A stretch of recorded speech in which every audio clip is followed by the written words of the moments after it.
hello. This is Nollywood Film Club, and I am Mr. C of Iroko Critic. Welcome. I'm in a good mood today because I like this episode, I like this film, and I like this conversation. It's just one of the more this is one where I think everybody is positive about this film. Obviously, there's different um, um, types of likes. There's different measurements in how much love people attach to the film. I really enjoyed this film, especially on my first watch. This is just yes, this is the direction that I hope and pray for in Nollywood.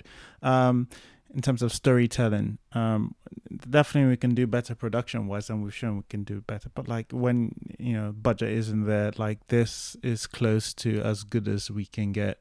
Uh it's close to. It's good up there. Yes, this is high praise coming from me. Having said that, I'm sure not everybody will enjoy this. I did see this with I've seen this with my mother and my mother-in-law. I want to say 50% of these mothers liked it, and the other 50 did not, of which we have disowned by now. Joking. I hope that mother does not listen to this. Anyway, have a pleasant time, and I hope you do enjoy listening to Nollywood Film Club discuss Juju Stories.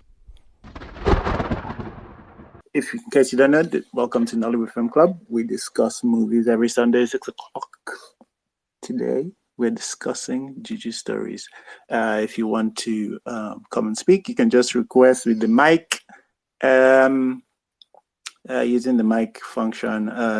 If you just want to listen, that's fine. If you want to join the conversation, Nollywood Film Club.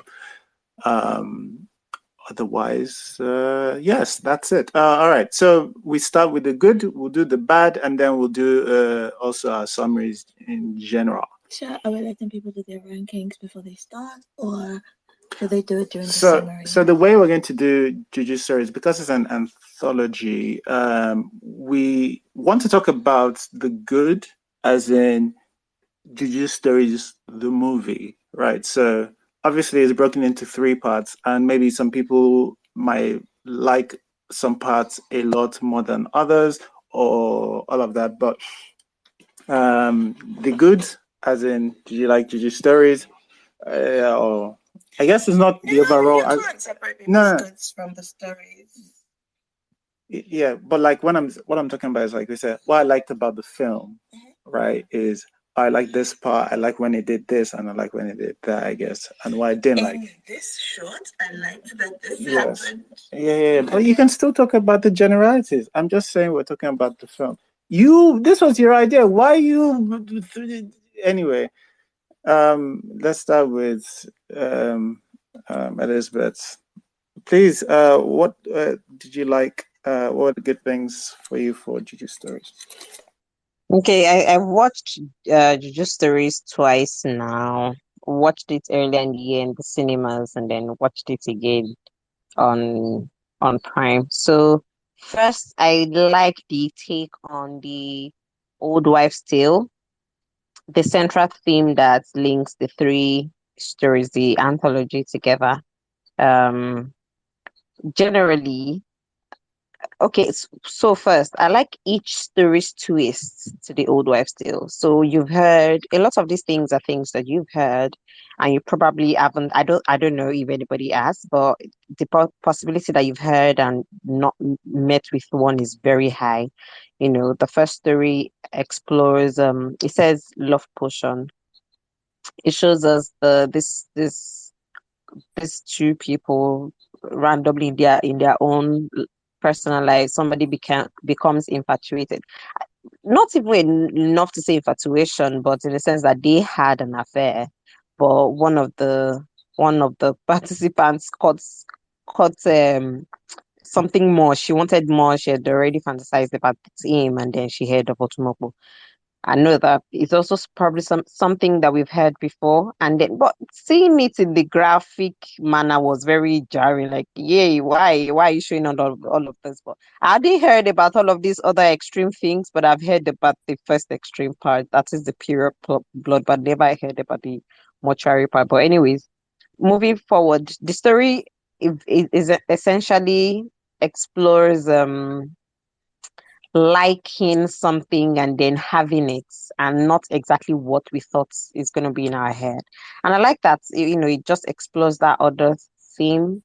Maybe not in a way that I would have wanted it because considering the theme, but the use of Otumoko here, okay, we'll talk about that later. But I liked the format of the storytelling was told in pidgin. So I like the idea of it, even though I didn't think that I didn't think this pigeon was smooth. So it felt very textbooky, like, it's written out and I don't know, it didn't feel very smooth to me. But that we're not in the bad part. Then I love the frames, I love the colors, I love the contemplative style. Jigger. What else? That's it about it for the first one. For the second one, which is Yam, which Yam is my favorite. It's actually my favorite of the three. Um, it's I think Yam. What I like most about Yam is that it explores it outside of it just being an old wives' tale, and then it takes it more seriously in the sense that it juxtaposes the higher social class and how far removed they are from this myth.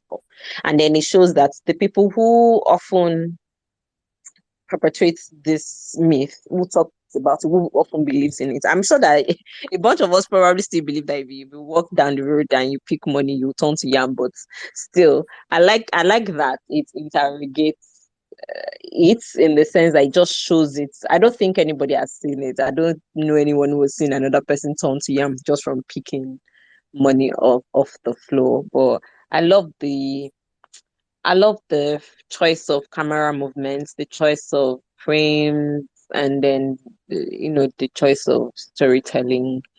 I felt like when it was showing the rich couple, we had the cold, far away, stable camera, and then when it moves into this lower social class, it just changed. It became more of close-ups, more of unstable camera movements. What else? And then I also like that it's made use of that particular one. It also made use of it depicts like religious in a symbolic way, in such that they showed us church like three times, and then every time we see a church, it's just the people in it in front of it trying to do something unscrupulous, which also can thematically mean that as our society is, it's just there as just a symbol and doesn't really translate to our behavior. What else? The third one, Suffer Not the Witch. Even though I thought that Suffer Not the Witch was quite on the nose, I really liked it. I liked it because I might as well be watching an Ellen Ukpabio old Nollywood without the Jesus freak. But it was really good. It was like a callback to old Nollywood. I love the performances the most because the performance here, unlike Yam, where the performance was sort of more like depicting rawness in reality, like you're watching from outside, like you're in it but not in it. The Unlike that, this one was it does so much in. So it starts, like I said, it's quite on the nose, but you know what you're going to. The title, the narration by Bukola's character, you you get into it knowing what to expect. So at first, because this person is narrating to us, you already confirm your prejudice that you're already prejudiced that this guy is going to be a witch, right? I mean, they've already told us, and then right in the middle, at some point, you're like questioning that your prejudice, like, what if she's not the witch? And then at the end, you're like, yeah, so there's sort of like a confirmation. Again, all of these things are old wives' tales, especially this last one, but it's more different here because the narrator is sort of the person in the story. That's Bukola's character. I keep forgetting about her name now. And where Joy gave us, these outstanding performances. There are breadcrumbs everywhere, like Easter eggs everywhere. All of the things she's doing that even makes you, the viewer, feel like, okay, I'm not mad. I think this gets a witch, right? A lot of symbolism of some of our actions. So yeah, I thoroughly enjoyed it. I've watched it 2.5 times now, and I feel like even though it explores a theme, a general theme. And then I liked how the old woman, appeared in the three stories, which for me, I feel like she's just there as a representation of this old wives' tale, right? So she's just like a precursor to these stories. Anyways, that's what I want. What I really like Juju Stories for is that it takes a central theme, an old wives' tale. We all are aware of, or we have a. I don't know. Maybe anybody here has had a personal contact with any of these things. I mean, but I just love the idea of how this anthology depicted them. Thank you. All right. Thanks, Elizabeth. Vanessa, what? At this point, me and Mrs. O will have to be doing coin toss for who will talk first. Because She's always first. Yes. because she do always say what I wanna say. Okay. But yeah. Finally we got to watch Mr. C's Juju Stories, for which he fraudulently made us talk about it this week. But I liked it. See, I don't think maybe I've said it here before and maybe I've not. I don't know. But I'm not particularly a fan of like art house movies, mainly because a lot of them come off as very pretentious. But something that I guess Surreal 16 and maybe on occasion Abba Makama does is grounds it in the Nigerian consciousness and the Nigerian reality. And that's what these films, these short stories, these anthologies do, is when you take something that's a general part of growing up in Nigeria. We've all heard this. We've all had someone whisper if in your neighborhood that woman, she got her husband by giving him otomoko. She has tied him down somewhere. And you all look at that woman somehow. Or there's a woman somewhere in your neighborhood that somebody has said whispers, or there are whispers of in the environment that woman is a witch. And we've all been cautioned not to pick up money on the road, even if your parents didn't actually believe it. It was just something, it was that little thing in the dark, that they tell you, don't do this because Baba Yaga is going to come and carry you. But this one is don't pick up money on the floor, otherwise you turn to yam. And those things, granted, we may not believe in them now as we grow up, but they were a huge part of our formative years. And these are the stories that made our growing up. I mean, made us the people that we are. They may not have affected us in the most profound way, but they did have some effect on the way that we carry on in our lives. And then making that the basis for which this film is a very smart thing to do. And I wish more filmmakers would do them, because the Nigerian society is chock full of stories like these, things that we can relate to. And this is what I feel like art house films in from the Nigerian perspective should be like. Take the most simple things that every Nigerian can relate to, and then you can expand and theorize and conceptualize to your heart's content. But because that central theme is there, that's relatable. It sort of grounds it and makes it enjoyable to watch. Love Potion was the first one, right? What I liked. Funny thing is, it's not my favorite. Yam is my favorite, but it's my second favorite for one reason only. And it may not have been executed to the way that I want it to be, but that's for the bad. But what I really enjoyed was how they portrayed the way women get in their heads after we meet someone that we like. If people like, people can deny it. But well, I'm one of those people, if I meet somebody that I like that somebody, that night, I would have imagined everything imaginable. Does it mean I will act on those imaginations? No. But you will weave story. In fact, in bed that night before you go to sleep, you would have created short film in your head about about how your lives are going to go. It's silly, but we've all done it at some point. If you like lie that you've not done it, you're a liar. But we've all done it. But what it did with this was it took that little thing and it became something else, and how we can come up with these ideas of people and how people can be in love with the idea of someone versus being in love with that person, because that's what this was. Mercy was in love with the idea of a man who she met maybe once or twice and had the shortest, briefest, most random conversations with, that were lacking any depth whatsoever. But she had dressed him up to be this person in her imagination and fell in love with that person that she had made him out to be. And when she was confronted with the reality of the person that he was, he fell incredibly short. That wasn't anything groundbreaking, but it just sort of impacted me, because it's a way that people approach life, and it's not just women. It's a way that people approach life. There are many people who are in love with the idea of people versus the persons that they actually are, and most times it ends up in collecting breakfast. And I just like the fact that was now sort of what grounded this old wives' tale of someone using otomokbo. The fact that you would take this one thing, this one random imagination of thinking about somebody for 500 hours for whatever reason, like you don't have work to do, and that moves you into wanting to secure your future with that thing that you had put up on a pedestal. And I really liked it.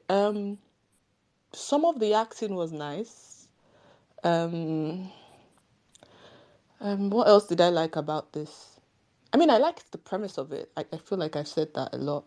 Second film, Yam. I really liked Yam. I liked the fact that it told us. It started with this rich couple who will never have the need to ever pick up money from the ground, and them talking about it in this disdainful tone. And then it transfers to this guy who is the number one person who will pick up money from the ground, because that's all he does, is he goes out to hustle and cajole and harass people for money. That's his way of making money on his daily bread. He's the person who is most likely to see money on the ground and pick it up. And I liked that immediate switch. I also liked how it tied in with the guy whose girlfriend was pregnant for him, and he had gone to get a potion to take out the pregnancy. And it's weird that I also like the tie-in with the first movie, sort of, is these people weren't necessarily the best people, because why would you use jazz for somebody? Nítorí why?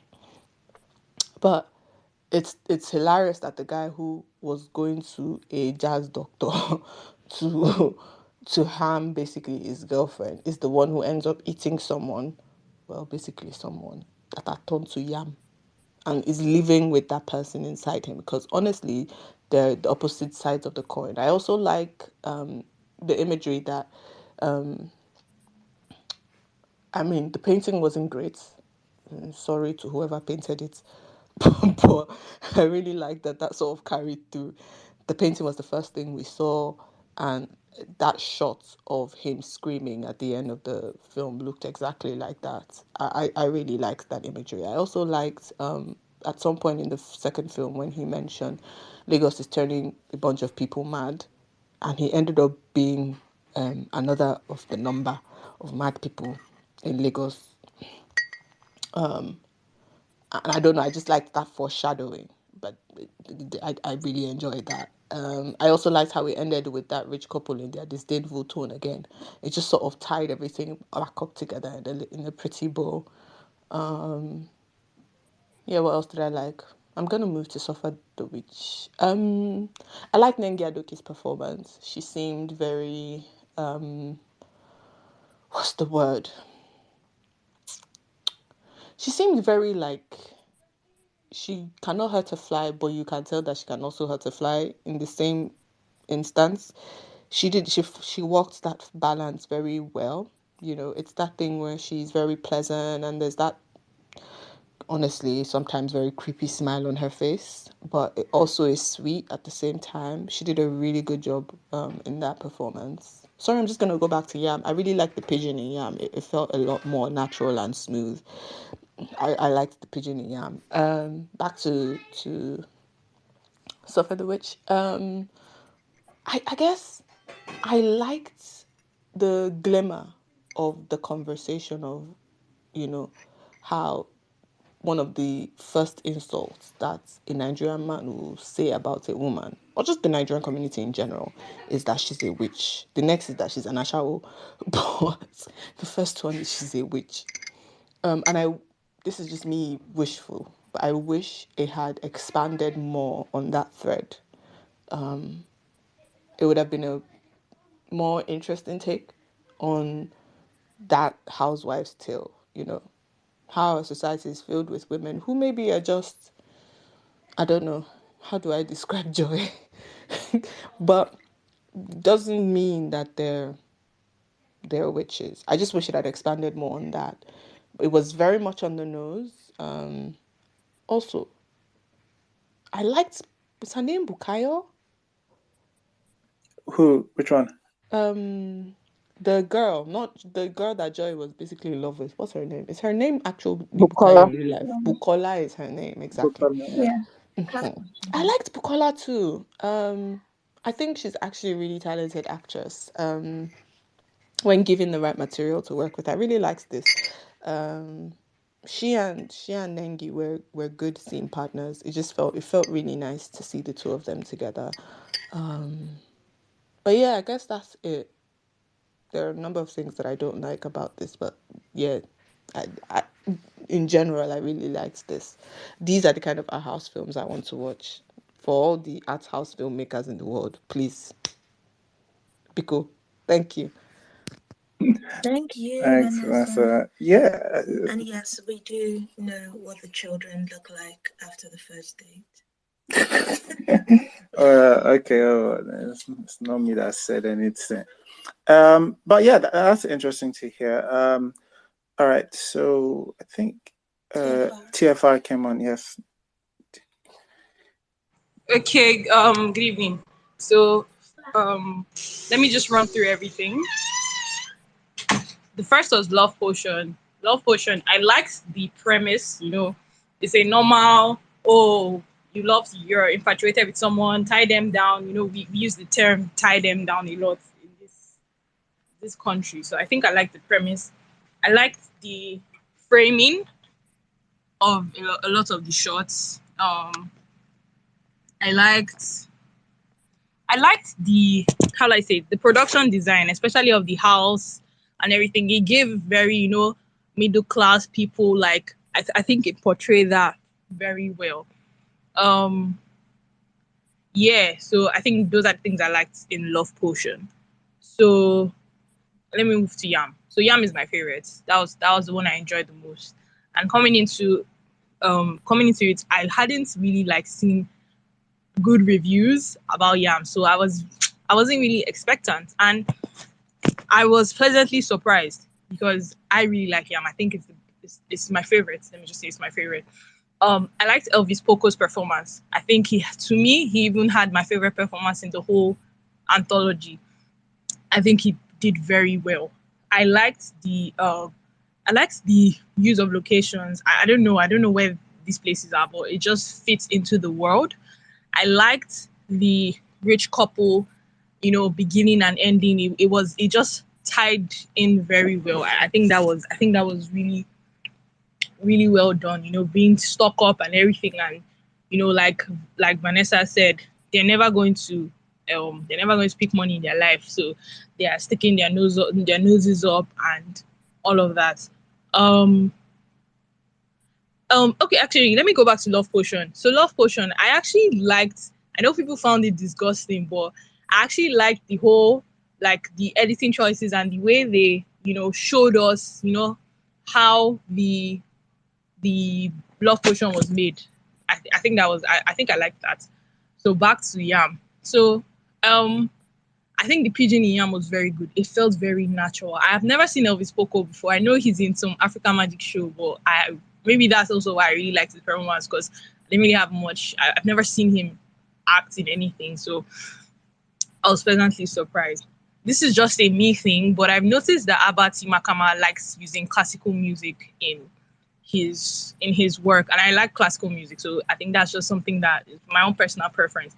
I know in the Lost Okoroshi there was the Ride of the Valkyries in one of the scenes, and this had um Blue Danube waltz in the scene in the bar and everything. So it was just nice. Oh, okay. This it was nice to pick and see. I was like, okay, I'm starting to notice that this is what ABBA likes. So it was interesting to for me. I also liked the idea of a chain reaction of events. Somebody picks money. What happens if you now eat the yam that like if someone tells the yam, you now eat that yam, that kind of thing. It was especially the end scene where he was calling out and everything. It was giving me Jonah in the belly of the whale kind of vibe. So I really liked that. I found it very interesting. I think even the beginning, I've seen people say, "Oh, what was the use and everything," but I think it was good world building. In that period, I've learned a lot about I can't remember his name, the guy with the green hair. I learned a lot about that character. I've seen that like that is exactly the same person that would lead you, that would pick money from the floor and everything. And I just feel like it was just really well done. It took like I think that's one of the like very common myths that we have in Nigeria, and it's really expounded on it. And it's something that I feel like you can even out of the three, you can really theorize.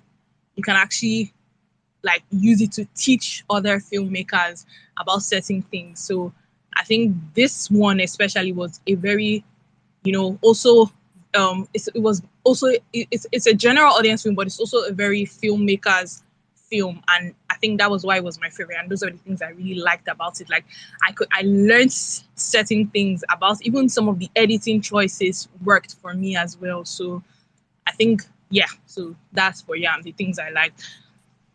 Suffer the Witch. I liked the performances, like everyone has said. Bukola, Oladipupo, Timini, Nengi Adoki. I think the performances were really great. I also think that for the kind of film it was, I feel like the dialogue, and I feel like Suffer the Witch was the most on the nose. It was very on the nose. But I think for the kind of film it was trying to be, it sort of worked, you know. Um, the execution was great. Do you understand? If they did all this exposition and it wasn't now directed well, or I wouldn't have liked it, but I think it was, it was executed well, even though it was very on the nose. I think what was it? I think the narration was good. I liked the narration. I think it worked in this. So I think that was good. I also I liked the end scene, the levitating and everything. So I think that was really nice. I personally like all three films. I know it's really hard to, pinpoint all of it, except like the second one, which I really, really liked. Um but I liked it in general. As in I also liked the fact that that old woman was in the three films. It was giving, how Stanley, is if she was music, she would be a leitmotif, that kind of thing. Like it was just really nice to have her in all three films. It was a nice thing to just notice and all of that. So yeah, I really enjoyed it. I think this is my favorite Nollywood release of this year because I've enjoyed it as well as a general audience, but I also learned certain things that I'm like, okay, this is something that can like implement and all of that. So I think it's a general audience film, but it's also like a filmmaker's film. Like I can even see this being like used to teach certain things as like do you understand? So yeah, so those are my likes. Thank you very much. Thanks, TFR. Yes, I think this is something that can actually be used. I think there are a lot of good techniques in here that other people could pick up. But yeah, interesting point. Yeah, I do agree. I like that they showed the automobile preparation. Yes. Yeah, it was gross, but it was good. It was a good choice. Yeah. All right. So next, I want to say Atas. Hello. Hey. Hi. Okay. So I surprisingly really like this movie. I was prepared to hate it because of somebody else in this room. But I enjoyed watching it. Suffer the Witch was my favorite. I liked it the most. And one of my favorite parts about it is that they don't actually show her doing anything too bad. I guess other than when she scratched him, but like it's very clear that she is terrifying. The actress is really fun. She portrayed both being nauseatingly sweet and terrifying at the same time, and so that was great. I like the potion choice in Love Potion. Whoever came up with that is actually insane. And it was just fun. I liked how many new actors were in this, or newer actors were in this, lesser known. And I enjoyed just seeing some of our more popular folklore told in a way that didn't feel dated. Nice. Thanks, Tatas. Damala, tell us some of the things you liked about Juju Stories. If I start, you guys will be here all day. If I start with the things that I liked about this film. But first of all, please, who was the person that prepared you to hate this film? Because I want to fight the person physically after this space. The person should meet me anyway. I'm ready to fight physically. I think it was the annulled election.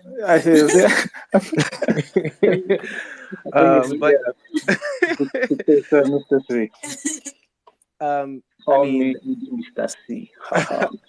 I think Juju Stories. I think Juju Stories is phenomenal. I just think like it's kind of where to start now. Like, where do I start? What I like? Okay, let me just start mentioning elements so that, and I guess other things will come to mind. But so just I guess okay, the thing that jumps out at me the most is I'm reading this book called Directing Actors. It's about how to make memorable performances and stuff. And one of the key things that I took from that was that every person who is in a film is in a relationship with the other person, even if they're not on camera, but they're all in a relationship somehow. And that's kind of what brings out emotional events, as opposed to them just delivering their lines perfectly. They are all interacting constantly. And this was one of the things that I kind of noticed through every all three stories. You could see that all the actors were in relationships with each other, even when they weren't necessarily interacting. You could almost like start to imagine the conversations they'd had before the camera found them or whatever. I mean, things like in Love Potion, the two colleagues, just sitting side by side. I mean, fine, they actually did have a conversation on camera, but sometimes even when they were sitting in silence and Jude was getting text messages, you could almost imagine what they'd said to each other just moments before we found them and stuff like that. Like every character in this thing was like, and the ones that weren't like, center frame or whatever, or speaking lines or whatever, it was almost like watching trees in the background. Because the thing, trees, like, they stand still, but like with the wind blowing and everything, the leaves are still moving, everything is interacting. And that was kind of how I felt through all three stories. There wasn't anybody that just felt like, what is this person actually doing, in the frame. Everything, and I guess that leads me to my next point, which is that a lot of Juju Stories felt intentional. It felt very deliberate. Like everything that it felt tight and lean. Everything that was there for a reason. Nothing felt indulgent. Nothing felt like, oh, this would just be a cool thing to do.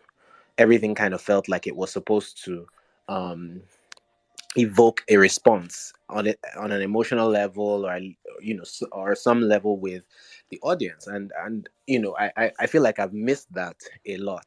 I feel like I've watched a lot of films recently that have done cool stuff, but when I really sit back and think about it as to why the scene was played the way it was, it's hard for me to find a reason. But this didn't feel like that. It felt very lean in that way, that everything just kind of mattered to the story. I mean, talk about like lighting choices and framing and stuff like that. I mean, it was just like, I mean, there's a scene in Love Potion, which actually is my least favorite of the three. I wouldn't say, it's there's a scene where like the guy's wife leaves him and then his lover comes in. That hallway, like when she's leaving, just becomes bathed in light, and then she leaves, and then when the lover comes in, she comes in, but it's almost like she's bringing in some light with her. And I just, like, I don't know, it just got me, like that just mattered to me somehow in the scene. Like I connected with it somehow. And and there's moments like that throughout all three stories. I can't decide between whether Yam or Suffer the Witch is my favorite. I mean, I love both. I love the use of classical music in the score. Again, just going back to the point of things just feeling like they were supposed to be there as opposed to just cool things to do. um Abba Makama using that, the Blue Danube and Ride of the Valkyries in those two scenes. It just felt like it shouldn't have been any other piece of music in that particular scene, and I really love that about the entire work. Um, what else? I mean, the dialogue, the pigeon performances, very strong. Just going back to people just being connected to each other on on screen constantly. You know, you feel like these are people, not actors. Like they're characters, not actors. They're people who are living in this world that has been created. Um, I thought that the what's the other thing I even wanted to say? There's just so much that I can go into. I mean, like conceptually and thematically as well, it holds up very, very well. Obviously, just having like fables put into you know the medium of film, stuff that we're very familiar with, that we resonate with on that level as well. But more than that, it feels like three separate stories with individual, sort of takes on these matters, but also with like this little thread that just goes through the whole thing and just ties it all together. You really feel like the filmmakers are in sync. Like they have, obviously, they may, even when they have differing views on certain subjects or whatever, but you still feel like somehow it all just kind of comes together and works, and they're all trying to say something about society. The very strong performances from Elvis Poco. I believe that's the guy that eventually ran mad in Yam, unless I'm mistaken. But basically, the guy that played the boyfriend that wanted to abort his girlfriend's child. I mean, I felt like him having somebody stuck inside him, which is essentially like him being perpetually pregnant. um I thought that was just such a nice touch. The placement of churches in, someone else is like in the background like that. I need to ask Abba Makama what his grouse is with the church. But it's, it just felt like it had meaning, like he was trying to say something about the church. And I feel like so often, like, I've watched so many films recently that it doesn't feel like the directors are actually saying anything. It just feels like they're telling you the story just as they read the script, but they haven't really analyzed the script or really asked themselves what is going on in this story. What is really going on? Am I just telling a story? This happened and then that happened and that happened, the end. Or am I trying to get these people to understand something about the story, what it means to me and I think it should mean to them? And so I just felt like that was done brilliantly. Also, Nengi, I don't think anybody can talk enough about how well she played this role and everything. I mean, I feel like if I met her now, I feel like I would be a little bit intimidated by her just based on that performance. Like, she really embodied the role of somebody capable of such things. And think that's also, like, I mean, it's obviously a testament to like her ability as an actor, but I think again it goes back to the directors as well, because it's not easy to kind of bring out these performances all the time. And I feel like I would like to imagine that they had some very interesting conversations on set before playing those roles. Then come to the editing. The editing is like, I mean, I tweeted about it. That was like the first tweet I made about Juju Stories, which is just that I think that the editor is an unsung hero. I'd never heard his name before. I saw it in the credits, but I think he did a phenomenal job of just you know knowing exactly when to cut, knowing when to linger, knowing you know just how to kind of set up each scene and each event. So I mean, it's fantastic work, I have to say. Like, it just worked. Um, and I feel like I'm rambling a bit now, but it was just a really, really, really good film. Bukola as well, the lady who played alongside Nengi.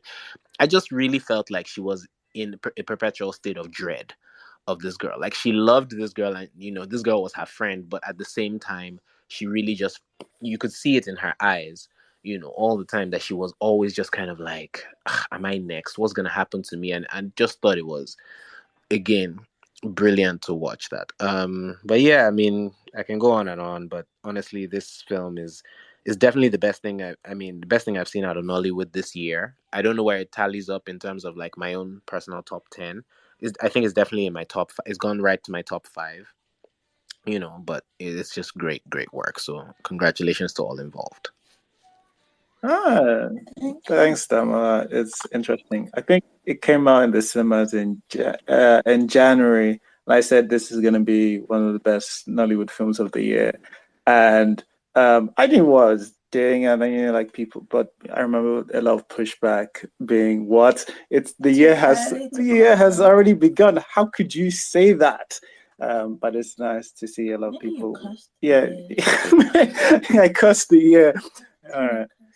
Yeah, well, yeah, not a lot of foresight if you actually just look at history. But yeah, one thing I wanted to also, one thing it's funny, Dama said this is something that I actually noticed, but sometimes I haven't put it into words like this, but sometimes I see actors almost doing what feels like individual good performances, but I don't feel like they bouncing off each other. And yes, it didn't happen in this. It's nice to see like what people usually call chemistry. But yes, thanks for that. All right, Fida, do you want to tell us the stuff you enjoyed about this?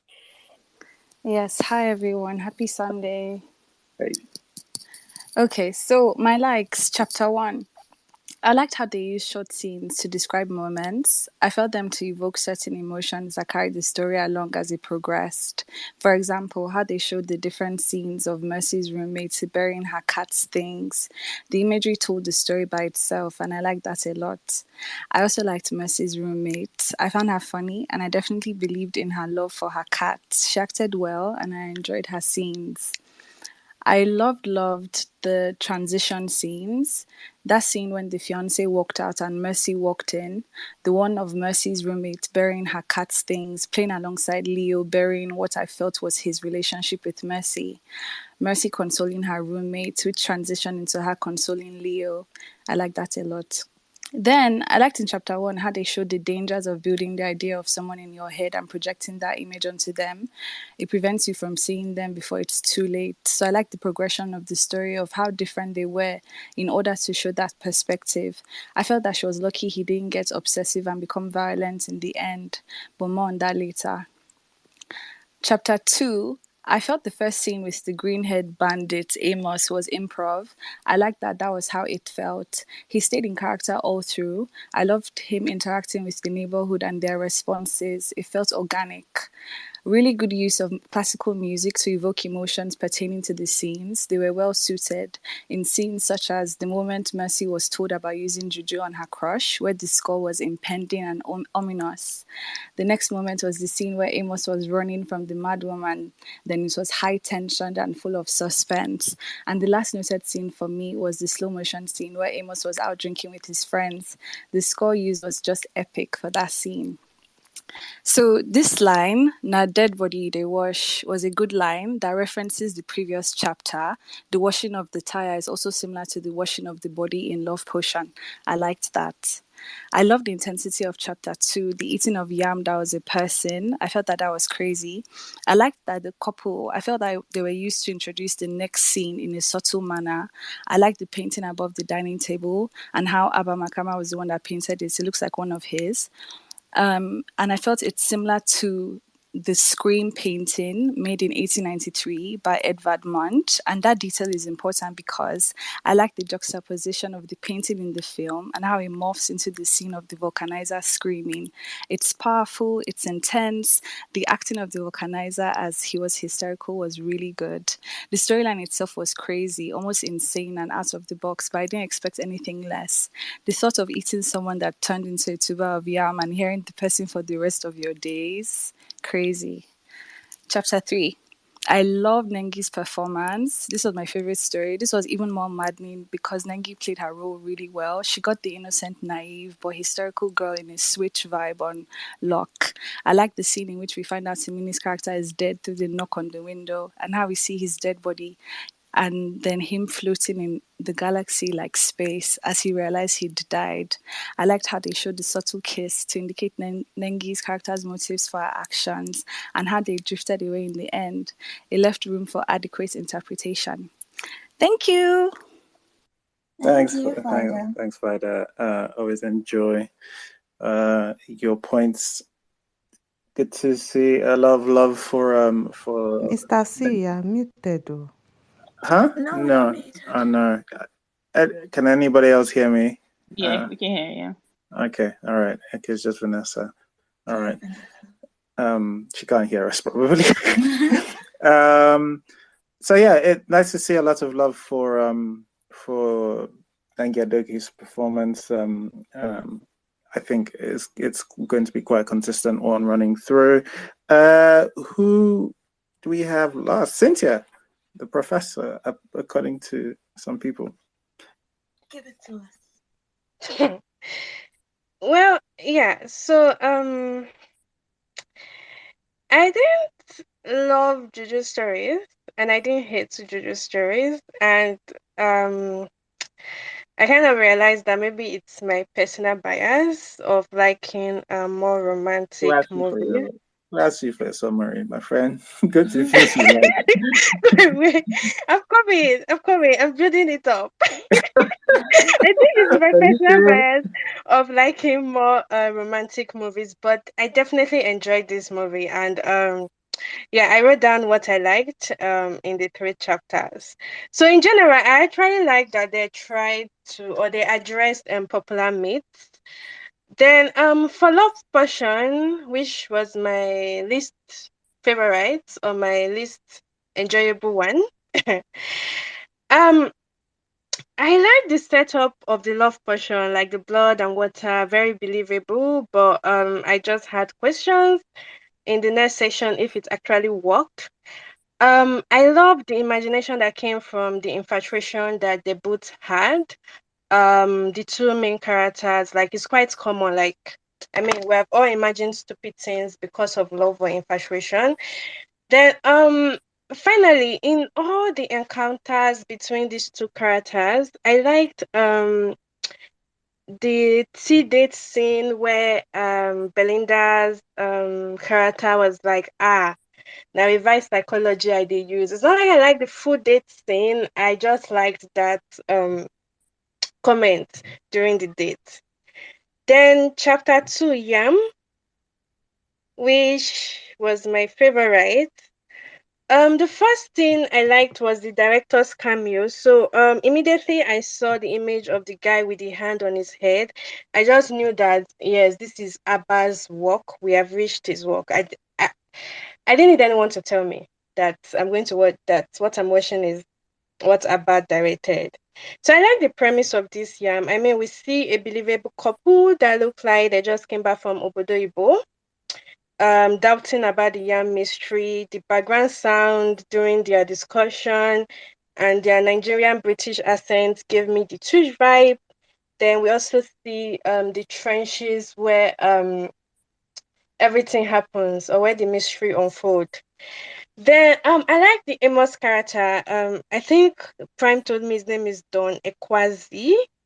So the first thing with Yam was, or the first thing I appreciated Yam was, well, was their pidgin. So the pidgin Amos spoke with the mama really elevated my experience after what I heard from the first story. I was so happy that I'm finally hearing good pidgin. I also liked his character build up as they talk, asking for money. I mean, we also saw where he was speaking about stealing iPhone 7 and selling it and spending it on drinks. It was believable, and I saw him like, this guy is great, all about money. Maybe lazy, I don't know, but he cares about money a lot. Then, someone mentioned the church scene. So what I got from the scene, or what I interpreted from the scene was, I liked how he planned to rob the rich people or the Jewish people in front of a church, and then he ended up picking money that turned him into Yam in the upcoming scenes in front of a church. So I just interpreted it as where you plan someone's doom is also where you met your doom, because everything happened in front of a church. Or maybe it's also about the society. I mean, we all pretend we're good people, but that was the interpretation I had. Then I liked the encounter with the mad woman. I mean, when the mad woman told him, you're a madman, and he started running, I had a good laugh. I had a good laugh. I liked Elvis Poco, the Tofik character. I liked his acting too. I mean, when he was screaming, I'm a vulcanizer. Oh, sorry, he said vulcanizer. I'm a vulcanizer with yam in his mouth. I was really pitying for him because ah to do that with yam in your mouth, and we could see how you say vulcanizer. It wasn't easy. And he also had a very good South accent. So even the pronunciation of I was like, yes, thank you. I've reached my brother, and I was so excited. Then I also liked the Tush couples. I mean, they were like the center of everything. They started the mystery doubting, and we saw scene that is following up. I liked when they got back to them, and Michael read an increase in mentally ill homeless people have been recorded in Lagos, and boom, we are now back to the scene of Taufik when he has turned into a madman and he was still hearing Amos' voice. I was like, okay, yeah, I like this. I also like when Taufik was shouting in the bus, and they brought us back to the image that opened the scene of a screaming man putting his hand on his head. And I was like, yeah, so this was why this image opened the scene. And to finally end the yam, they put the picture down. And I was like, oh, yeah, yeah, okay, this is good. At least it bought me. Um, yeah, so yam was my favorite because I thought, or I think it was the most coherent, and it was better written among the three stories. I mean, I know most people won't like Yam, but I'm here to tell you that if you don't like Yam, the problem you have will be with the choice of the directing and not really the story or writing itself. Because really, this was a story that fully addressed the myth it wanted to tell us. So now, Suffer the Witch. Now, one thing I liked about Suffer the Witch was it had the best frames for me. I felt like the shots were finer here in my eyes, and like it resembles the regular commercialized movies, and so it's like very easy to watch and love. Another thing was the acting. So this was one of the movies, or this was the only well, the acting in other stories was better, but this particular story, it was acting driven. It was more of the actors driving the story. Okay. So my favorite performance was the Chinwe character, Bella Bukola Oladipupo. Um her facial emotions was what sold it for me. Like I believed when she was I believe she was naive. I could see the struggle and she cannot run away. So yeah, Bukola was my favorite actress in Suffer the Witch. Then followed by Nengi Adoki. I liked the quiet, smiling witch. I mean, you are left with, is she a witch? No, she can't be a witch. So I liked a portrayal of that. Then I liked Timini, and not because he did extremely well. It was because the other court members were bad, so it was like the only one that was good among the male characters in Suffer the Witch. So yeah. All right, the professor has told you if you don't like Yam, apparently it's the directions problem. All right, the connoisseur, I believe is So sorry. Please, can I just quickly say something else that I liked? I just remembered. I don't think there was a single drone shot in all three films, and for that I'm so grateful. It's actually possible, you know. It's actually possible to do establishing shots without drones. Yes, we watch Belinda go from her office to her take transport to her house, and yes, you get to see the environment she lives in without doing a drone shot. Yes, it's And you kind of feel like it is Lagos, but you don't necessarily need to see the whole of Lagos to know that it's exactly. Lagos. I'm Because just, what is important is probably her, where her level, her status, if that's even that important. I feel like but yes. All right. The connoisseur, I believe that's your name.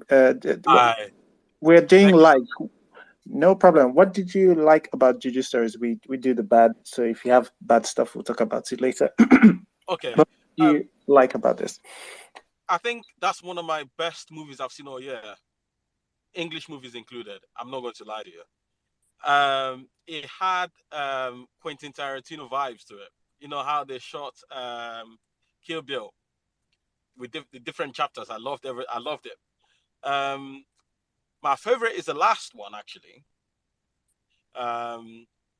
where I liked everything about it. I kept asking myself, why can't we see more of these types of movies before, like until why am I just seeing this movie now? Basically, why haven't you seen this type of movies before? Why are Nigerian movies so one-dimensional? This is amazing. You understand? There's nothing I can say that's actually bad about the movie. Literally, I loved everything about it. I loved the shots. I loved the storyline. It was very original. I liked how things tied together. Um, every story was finished. It wasn't left. It wasn't open-ended. Um, I liked how each character was individual and everyone carried their scene. Amos was Amos is a funny guy. He's a very funny character, and it also made me think: every mad person we see on the road, are they really mad or are they actually just running from something? You understand? That was actually very very cool. And with the last story, we all had that one friend in school who is a bit weird. And because we're all from like very religious backgrounds where we've been told, oh, you can have witches as classmates and blah blah blah blah blah, and they can try and indoctrinate you. So I kept asking myself, is she really really bad, or is it just our imagination, or are we just seeing what we want to see? I loved everything about it. I can't actually sing the praises of the movie enough. Everyone I see, I'm gonna tell to watch it. To be honest, it's such a shame that not a lot of people watch movies um, on Prime because the UI is terrible. But the movie is amazing. Literally my top 10 movie I've seen all year. And I don't give that out a lot. You understand? It means to me that you can do a lot with a small budget. I don't know about the budget of the movie, but it didn't look like that big to me. But the story was very, very good. And that's what I can say about it. Thank you. Thank you. No, that makes a lot of sense. It's funny. I wouldn't say I predicted this earlier. I just did. I just said it. All right. Before you go on, I think Tito is going to come on to say some of the things he liked. Tito, big YouTuber, our guy in the YouTube review space. I think I've seen he has a review on this on his channel. If anybody is feeling like they want to check it out, but yes, Tito, please tell us the things that you liked about Juju Stories. Hi guys, evening. So I'm not gonna be here long. I just wanted to ask the last speaker. Can you guys hear me? Okay. I just wanted to ask the last speaker why he didn't see it when it came out in January. I'm assuming maybe he's not in the country. So maybe if you can let him come back in and answer that when I'm done. But yeah, fantastic film. It's in my top 3 from Nollywood. I said that to, in January when I saw it in the cinema. It was in the cinema for 2 weeks. So lots of people didn't go out and see it. And, the last speaker also said that, he doesn't understand why they don't make more of these types of films in Nollywood. And I guess the answer, or one of the answers would be because people simply, for whatever reason, don't go and see these types of movies. Maybe because the big names weren't in it, and maybe because it's not the conventional comedy/romance type of film. So maybe. So I've been looking forward, honestly, for when this film got on streaming, which it has now, and I'm just observing the feedback, and it's nice to see people feeling the sentiments and feelings I felt way back in January when this film came out. I remember saying in my review, yes, by the way, it is on my YouTube channel, which is Tito's second channel. I think it was one of the first films I reviewed this year.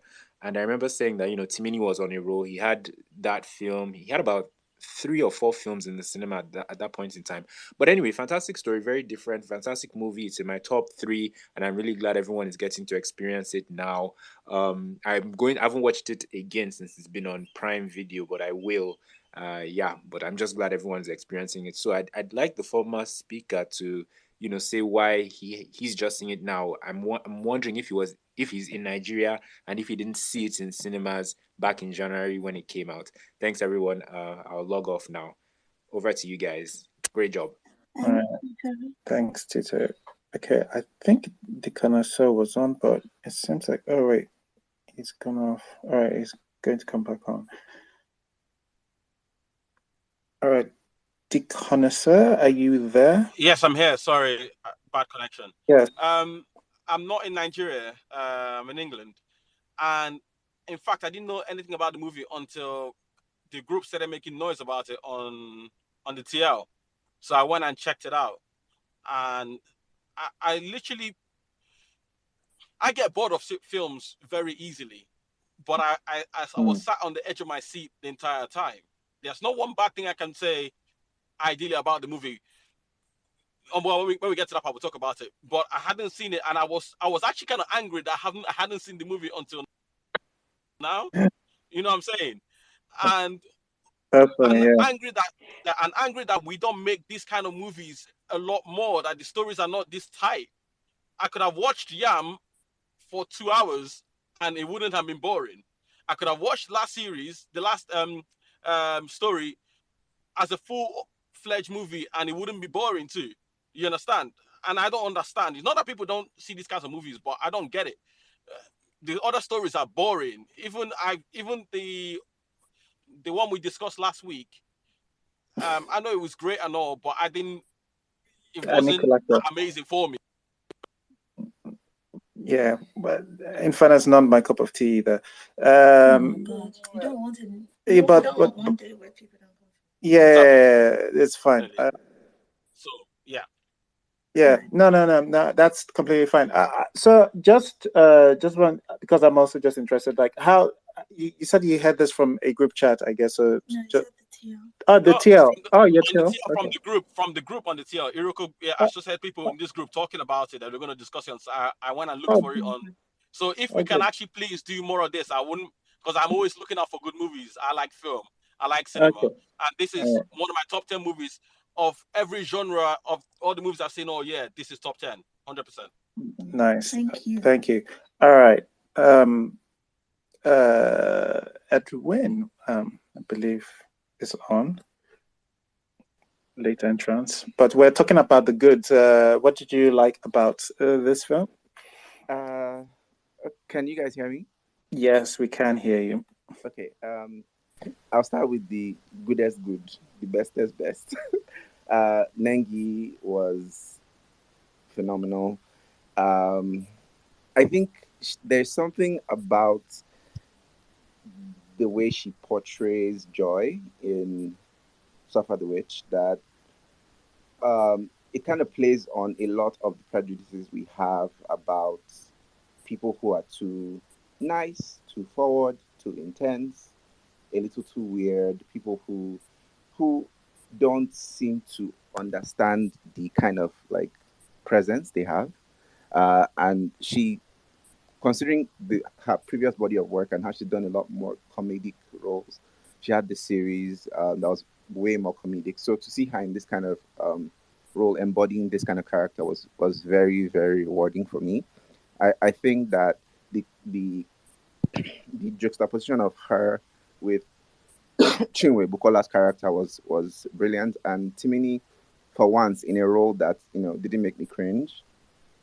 So I was grateful for that as well. I liked Yam. I didn't love Yam because I felt Yam kind of did this whole layers on layers thing, which kind of got confusing at some point, but I liked it as well. I liked I think Paul. What's his name? His real name is Paul. I can't remember the surname, but I liked him in Love Potion. He did a great job of like transitioning from not really being interested to being obsessive, and I liked all of that. I liked that whole this thing. I liked the directing choices for the most part. I think all three directors they've grown from their previous work, and you could see the growth in um, the films. And I liked how all three tried. I wouldn't say fully succeeded, but tried to ensure that the anthology had a cohesive voice, a cohesive perspective. They explored different things, but there was also always a cohesive unease with all, like, there was, you, from the start to the finish, all three stories, you got the sense that what you were looking at was not the full story, and you stayed to find out what is the thing that is hiding underneath this facade of passion or desperation or just being misunderstood in the case of Suffer the Witch. I like all of that. One of the things I really liked about Juju Stories is how insular the stories were. Uh, they didn't try to represent the whole of Lagos or represent the whole of Nigeria, which is a pit that a lot of Nigerian films fall into, where they try to make it a Wazobia type situation. They try to show, oh, Nigeria is diverse and this is our culture and something like that. They didn't try to do any of that. They focused on the story, on the emotions they were trying to draw from the audience, and because they were not distracted by all these secondary and tertiary um, concerns, they were able to hit the mark with far more accuracy than we're used to in Nollywood. So yeah, and and most importantly, I like that this is a film for once where we're not complaining about terrible writing, and we're not complaining about terrible acting. Instead, we are talking about the merits of a director's perspective, and what were they thinking, and what was their how did they approach the subject matter, what did they do with it, which it's refreshing and a relief in film club to be discussing something like that instead of discovering, oh my god, this was terrible, or this person was terrible, or the writing was terrible. So yeah, I would recommend Juju Stories. I have recommended Juju Stories to people, so, and I'll continue to do so, because I think that it's a good jump off point, and it does say that maybe there is a future for new Nollywood with horror. There is. Thank you, Edwin. Before we get to Miss C, just like to remind people, you can review this on Nolly Data. Tweet is up top, and if you don't want to come and speak, you can just join the conversation either by replying to the Spaces tweet or using the hashtag Nollywood Film Club. Lani Akande says, just curious, would we consider these short films horror films? If yes, why? If not, why not? Thanks. The film more thrillery. I don't know. It's not a very clear genre. It's whatever for me. Twilight. You put Twilight in. That's what it feels like to me. It's maybe mystery is closer to it than horror, because there's nothing too horror about me. That's my take on it. Mr. C, what did you enjoy about Juju Stories? So as an overall, I enjoyed that Juju Stories was grounded in Nigeria. I think we talk about we've talked quite a lot about Nollywood having an identity crisis, and this Juju Stories knew what it was, or seemed to know what it was. And it seemed very grounded in Nigerian reality. Well, reality in that it's our folklore, it's typical Nigerian experiences and all of that stuff, which I thought was absolutely fantastic. I've seen Juju Story 3 times. And on my very first watch, I remember feeling quite a lot of tension throughout the stories. On my third watch, I know what's happening, so I'm not tense anymore because I know what's happening. But I enjoyed that feeling of tension on my first watch. We start with Love Potion. There was a dryness to Love Potion that I loved. There was this sense it gave of Mercy's character, right, and her interactions with what's his name? I can't remember. But there was this sense of, there was something that dryness portrayed, right, in that relationship. I love that while the Juju is, the Otomoko is, it's like a driver within the story. I love that it wasn't the story, if that makes sense. It was this story of ideation and having this idea of someone in your head, or it's not even just about a person, it's a thing. You can want something, and in your head you know how it is, and then you get it, and then it's just not what you thought it would be. And I loved that story. I loved that for the male lead, for the male character, it was, I was talking to Mr. C earlier, I said for him it was Ojukokoro, right? Like he wouldn't have been caught in the Otomoko if he hadn't kept coming back, right? It was, he's getting married, he's had this affair, but he kept coming back. And it was that time he came back after saying we should not be doing this again. They sent him one nude, he comes running, and now they've given him Otomoko to drink, and he's hooked. And then I loved that it, in my opinion, it took something we're familiar with, right? Not just the familiarity of, oh, this person just the husband, that man then tie for village, but old Nollywood, right? Our old Nollywood films where you will put someone's husband in a bottle, you tie somebody's husband to snatch him, and he's 100% in control. He's 100% in your control. The wife keeps persevering, and then one day they pray and you come out of the bottle. I love that it took that and brought it into 2022, right? Or 2020 or 2021 or whatever it was. It brought it into our world, our century, our present time, how we exist now, right? It brought it into, she's not fighting to keep this man as soon as she realizes he's not who she thought he was. She leaves, right? This deviates so much from the old Nollywood version, right? Old Nollywood, you're getting this you're getting this jazz directly from a babalawo or from a mother who went directly to a babalawo.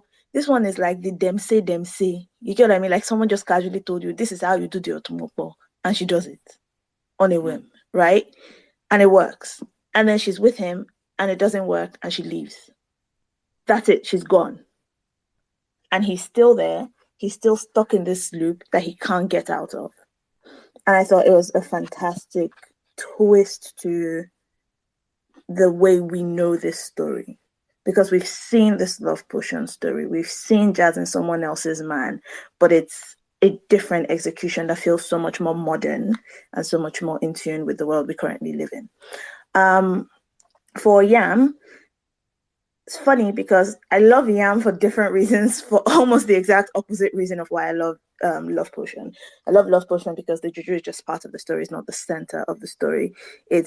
For me, it's a different story. It's a story of that obsession, ideation that turns out to be not what you expect. And Juju plays a role in it. For Yam, I love that Yam is Yam. I love that it says what it does on the tin. I love that it is almost exactly the story we grew up with, of if you pick money on the road, you will turn into a yam. First time I was watching it, I kept thinking, okay, when is it going to turn into yam?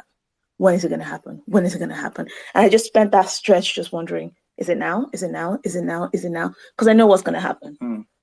But, and then it happens.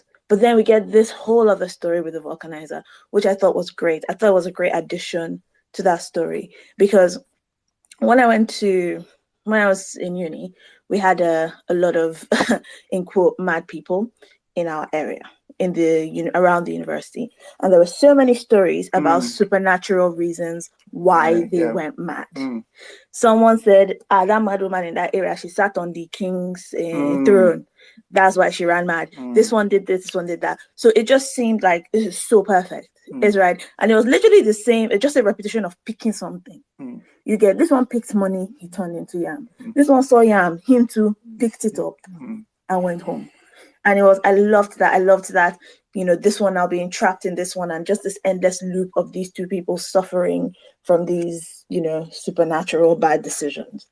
I loved the acting in Yam. The pigeon was fantastic. It felt like a day in the life of an Agboro. Like, I could see it. Like, it's just like when you go to the market, mama, let me park my car for you. Let me park your car. Let me help you. Let me clear road. Mama, nothing for the boys. And you know that next week he'll pick your pocket. But next week he'll pick your pocket. He might be the one to rob your neighbor. You don't know, right? But like, he's very jovial on the street and all that. And he seemed just to fit with my idea and experiences of thugs, street guys, Agboros that, I encountered growing up in Nigeria. Then for the other guy, I really enjoyed his performance as well. I think someone has mentioned when he was eating the yam. When he was eating the yam and like, I don't be tea for the vulcanizer. I don't be tea for the vulcanizer. Eat the fucking yam. And I'm like, I feel you. You're trying to do a terrible thing, but I feel you. I get you. And like watching him slice the yam was just horrifying for me. You thought blood was gonna come out. I was like, what is going on? He's slicing the yam. And yeah, it was kind of crazy. And then when he starts going crazy, wearing the chain, the audacity, right? Picking up yam with chain and wearing it, the audacity. So it was great. Moving on to Suffer the Witch. Suffer the Witch, I thought Chinwe, the person who portrayed Chinwe, I thought she was fantastic. I loved, you could just keep seeing the terror on her face, and you could see the terror intensify over time the more she doubted Joy. It was those initial, and like, she goes from like thinking, having some faith in Joy, like, or not really buying into it and cutting her some slack, until some point she's like, oh no, for sure this girl is a witch, but I am stuck here. I have no way out, right? That was great. Nengi's performance, I really enjoyed Joy, or Nengi as Joy, in the moments where Joy was being this sweet, unassuming, like that balcony scene I thought was beautiful, right? When I think it was Timine's character that looked up at her and she just leaned against the balcony looking sweet. That was terrifying to me. I thought that was fantastic. And then when she's begging this Chinwe's character in the hostel, right? She's like, you're my best friend, I love you, I'm not trying to hurt you. I'm like, oh, the manipulation of it all, that was scary. So yeah, I really enjoyed like the blasé, oh, let's go get ice cream, all of the casualness of the evil, I thought was fantastic.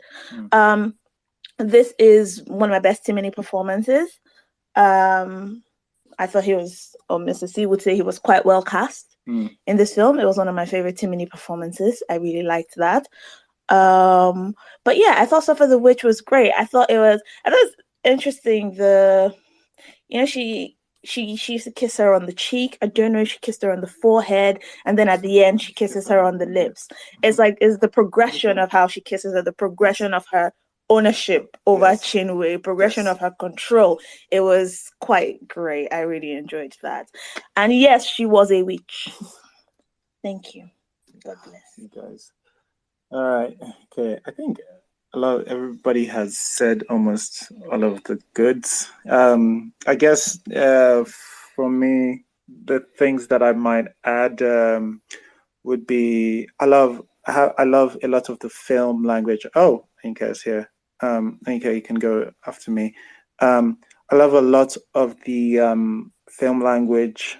The visual language rather that it uses. Too many of a lot of things I love about this film, in addition to most of what has been said, is some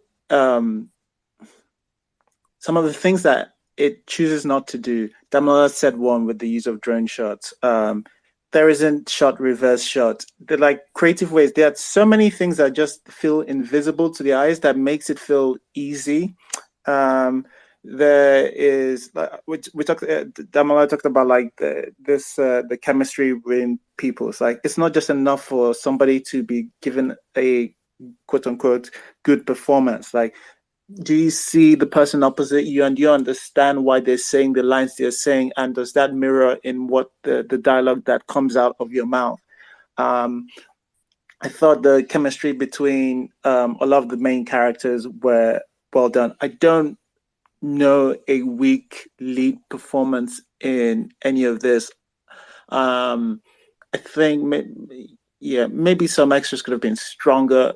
Some extras could have definitely been stronger, but like the lead performances, I think are all strong. If I'm remembering this correctly, yes. There are a lot of things that it just doesn't do that would have taken away from this, that just makes life easy to just watch the thing from beginning to the end. They all feel like the movies have personalities. I could see how somebody doing directing any of these stories would have done it completely differently. And I don't know whether I'm not saying necessarily would have been better or worse, but like that's what sometimes whenever I watch watch films, I wonder why some people pick up cameras. It's always a thing in my head, like why did you pick up a camera, or why did you want to tell tell stories? Why did you want people to watch this film? And I never have that question with this one. It's like there's always an interesting story. There are parts in this you not see anywhere else in Nollywood. The period, the making of the love potion, with the period stuff. I think that's just, again, that's something, love it or hate it. It's just something that somebody decided, oh, you know what, like that's, yeah, I'm going to shoot it like that. I think about it in Yam, yeah, I feel like the whole Yam is something that we haven't seen like this done before. In Suffer the Witch, there are a couple of scenes in there that make me go, yes, this is somebody who was clearly invested in the work that they were doing, and just they want to tell. All of these are familiar stories, but they want to tell it differently, and yes, I really appreciate that. And sometimes I see that when I go, something is uninteresting sometimes. And like when I say, oh, I don't care about the cinematography, or I don't care about this particular character, it's uninteresting. That's kind of what I mean, is that like, right, I get it. Like they stepped on Yam, but like, who is this guy? Why should I care about watching him? But like, they'll give a hustler an interesting story, like sort of introduction to his character, all without like going without exposition. Oh, you know how your head they hot, or like this one he's likes to steal money, or him, there isn't any exposition. You just get introduced to him a day in his life, which tells you the kind of character he's going to be, and all of these things play out. Like when I was talking about the film we were talking about last week, and I go, well, why is this guy all of a sudden like sexually violating people? It's like, where's this come from? It's like they could have probably just shown us a guy picking money from the street, but like, no, that should be, you should know why he's picking money from the street. Like they give you like a reason. I don't know whether maybe should is a strong word, but like they should give him a reason, and you understand the motivation behind those actions. Like it's good to know these things. And when I go, oh, I didn't see it in that one, like I'm not just being, maybe I'm being nitpicky, but that's sort of what cuts it for me anyway. But yeah, there's the through line between everything that makes it feel like one film, whilst also having all their different personalities. I think I also enjoyed. So yeah, I think that's most of my good. We'll see if Anka has Enka, are you there? Can you hear us? Yes, I Yeah. can hear finally. I'm so sorry, guys, if I seem to be repeating what some people have repeating I concept. Oh. So apologies. Yeah. Apologies ahead of time. All right. So I did like this, but one of the things I did like about it is like, oh, the time, wonderful. It's a wonderful timing. Like it wasn't 2 hours long. And even if it was, I thought this movie was at least very, very, very good. So I I really liked everything. I really liked the way especially the shots. You can see that each director puts time into the composition of their shots, and I do think one stories are specifically stronger in some aspects of like storytelling than others. Um, I thought this movie was hairy. It was hairy, not necessarily scary, but like more hairy and like it's very, very. You can see that this movie is made for a Nigerian audience. Like it's things that like the primary audience is and it's just really awesome to see this type of movie, and it's just really awesome to see it. Now, I really liked the Love Potion. I really think that one, when it comes to storytelling, really, it's not just only like storytelling, but what I mean is like, yes, it does use. I felt like more than the other two, it really does tackle more. It uses the idea of like the Juju stories, the love potion, the things that we know. I believe I had Elizabeth say old wife tales. Yes, those old wife tales that we had, yeah. But it goes a little bit deeper than that. It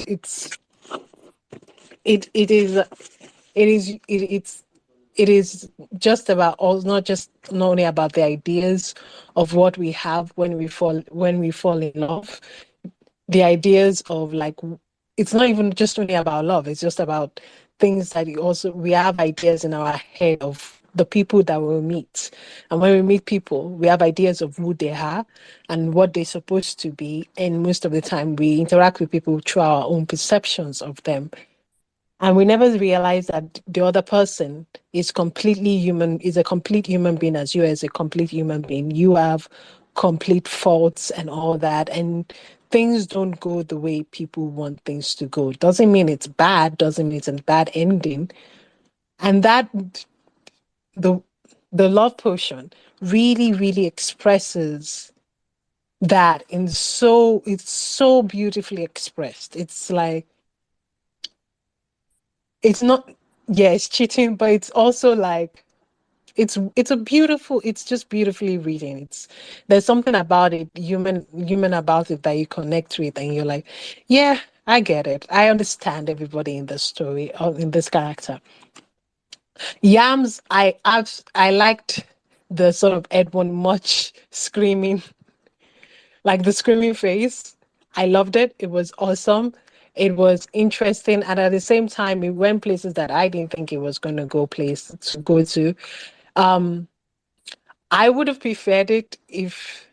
Doesn't mean I didn't like it. I loved it. Yams is wonderful. I loved all the composition shots that is in this story. It's in this movie. Almost like you can see the directors did what is called directing, and actually wanted to know what is going to be in the shots that they're going to present to us, and it is wonderful. Yams is just the most, I think, out of all of them, the most avant-garde, but like the most strange one. It makes I'm so sorry. Like the connecting, not that is bad. Again, I'm going to say it's not bad. It's just I enjoy when things don't necessarily go the way we often expect things to go. It's not a very linear storyline, right? It's not that, and it's just this random guy. I understand why he picked up the money. He's a hustler. He does these things. He's asking, and you can even see the way people, when he's asking for people for money, people are more laughing at him. He's more of a jokester than he tries to be scary, but he's not actually very scary. Nobody's actually that afraid of him. He's more of like an annoyance, and it picks up out of nowhere. I thought it was going to be a very big story, epic story, and then it changes the perspective of the person to a new person who, yes, wanted to have his. It was just ridiculousness, and I think it's just the ridiculousness. I guess you could say it's a ridiculousness about the ridiculousness of life or something, or living in the country. It was it was ridiculous, and I loved it. I loved every single part of it, and suffer not to reach to die. Suffer I not the witch. suffer. You're completing this. You're completing the saying, but yeah, it's just suffer the witch. Sorry, I often do that. Actually, right? Suffer not the witch. I might. I liked it. I loved it. It's amazing. I like this movie. There is a slight ambivalence that I have about this. A slight ambivalence I have about it because The good, we're the good, we're the oh, good. okay, the good. I'm still like, but I do like it. It is maybe because I just came off reading something. I was reading this webtoon, and it's dark, and in webtoon they tend to get dark. They tend to use dark themes of like, and I kind of, with that kind of eyes, I kind of saw it. There is something about it that could definitely be coded as queer coding. There's a queer coding about within this witch and this one woman that is obsessed with, and I'm okay with it. I'm okay with it. I'm good with it.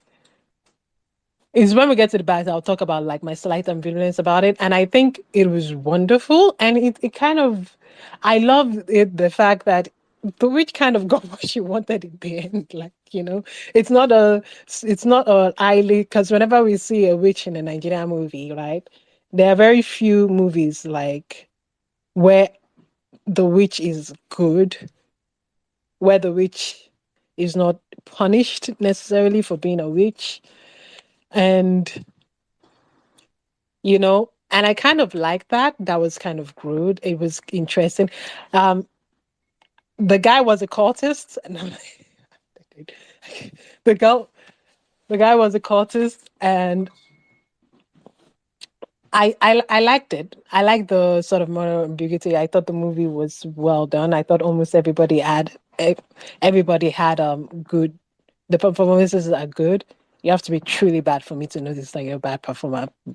But like the performances were good. It was awesome. This is a pretty good anthology series, and yeah, I mean, this is the type of movies I think Nigeria should continue to try to make, like drama series, drama movies, things that talks about the human experience. Because we don't have the money, but we don't have the budget for what's it called, Avengers. We don't have that money. It's okay. It's okay. Leave the Avengers to the Americans.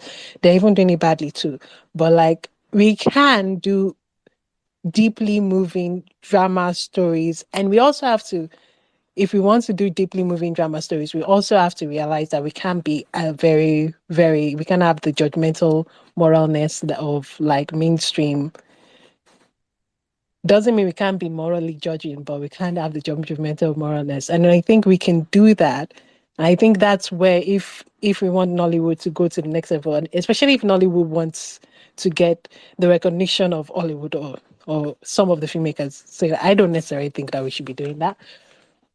We should build up our own. That's the same thing that Korea did, right? They build up their own type of storytelling. They borrowed heavily from the West. They borrowed heavily from their own also, their own stories and their own ways of doing things. And we can do that, and they will meet us where we are. And even if they never meet us, it's okay. It's okay. Honestly, in my part, I don't think we should ever say that we want to next to be or get some recognition from the West or something. I don't think so. I generally think freak them, fuck it. They are also telling bad stories too. So, but if that's what you want to do, I feel like white people or really like cultural things. They really, really love getting other people's culture and just they really are interested in it. So that's one way. And I feel like this story is beautiful and it's very connecting. All right. Thank you. Thank you, Inka. All right, we've had like an hour and a half of good stuff to say, and I know you guys like this film, but I also know I'm sure there are people who have issues. So I want to get into that. I want to kick us off with a couple of mine. There was something that threw me off the first couple of times I watched it. It seemed like the blacks were a little too crushed, like they were just really, really dark, almost like it was overly done in processing. I didn't get as much on this on Prime. I don't know whether it's different screens. Not the cinema, not the cinema, the cinema. Something.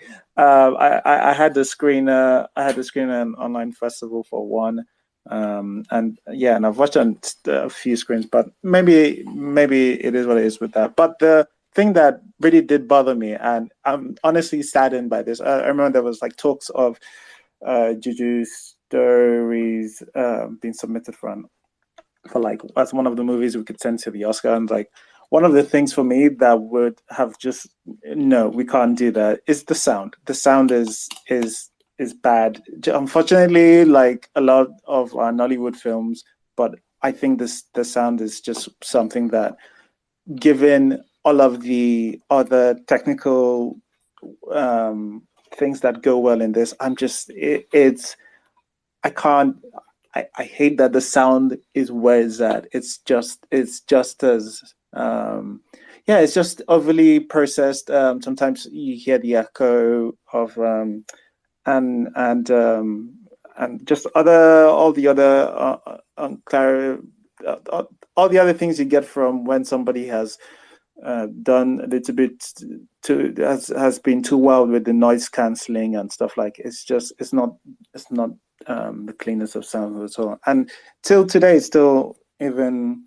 I'm sure I mentioned it the first time because I don't imagine that getting past my ears the first time. But like, yes, that's definitely something that bugged me. But yes, all right. But again, if you do want to, please, if whoever wants to go first, put hands up so we can know what people who are here. You can also use the hashtag Nollywood Film Club if you want to rate and review on Nolly Data. Nolly Data is a great site where you can rate some of the movies that we talk about. You can go there. If you're tweeting your rankings, hashtag Nollywood Film Club. That one too. Yes, we put in any interesting tweets on using the hashtag Nollywood Film Club. All right. Okay. So we've got a few hands. I didn't see in what order they came in, but I think Damala and has had his hand up. So Damala, do you want to go first? I don't know whether that was from previous stuff. Yes, I had my hand up for a long time because I know it takes a while. But it might not today because I actually feel like people are going to have very little to say. You literally had one thing that you didn't like, maybe two. No, I haven't done my whole thing. It's just you haven't done your whole thing. Okay, that's just. But sorry, before I go into the bad, just very, very, very, very, very quickly, because what's her name? The last person who spoke. Sorry, I can't remember your name. I'm so sorry, but you mentioned something that just brought up another thing that I loved about this because it was like the guy that was the tout, him being like a joke to these people. It was so cool to watch his performance because it wasn't just that he was a joke to these people. It was that he knew he was a joke to these people, even though he was still trying to intimidate them. There's a point where he like stops and you kind of see him, you can almost see the wheels turning in his head like, these people aren't really afraid of me. They just let me get away with this because they kind of like me and they think I'm harmless.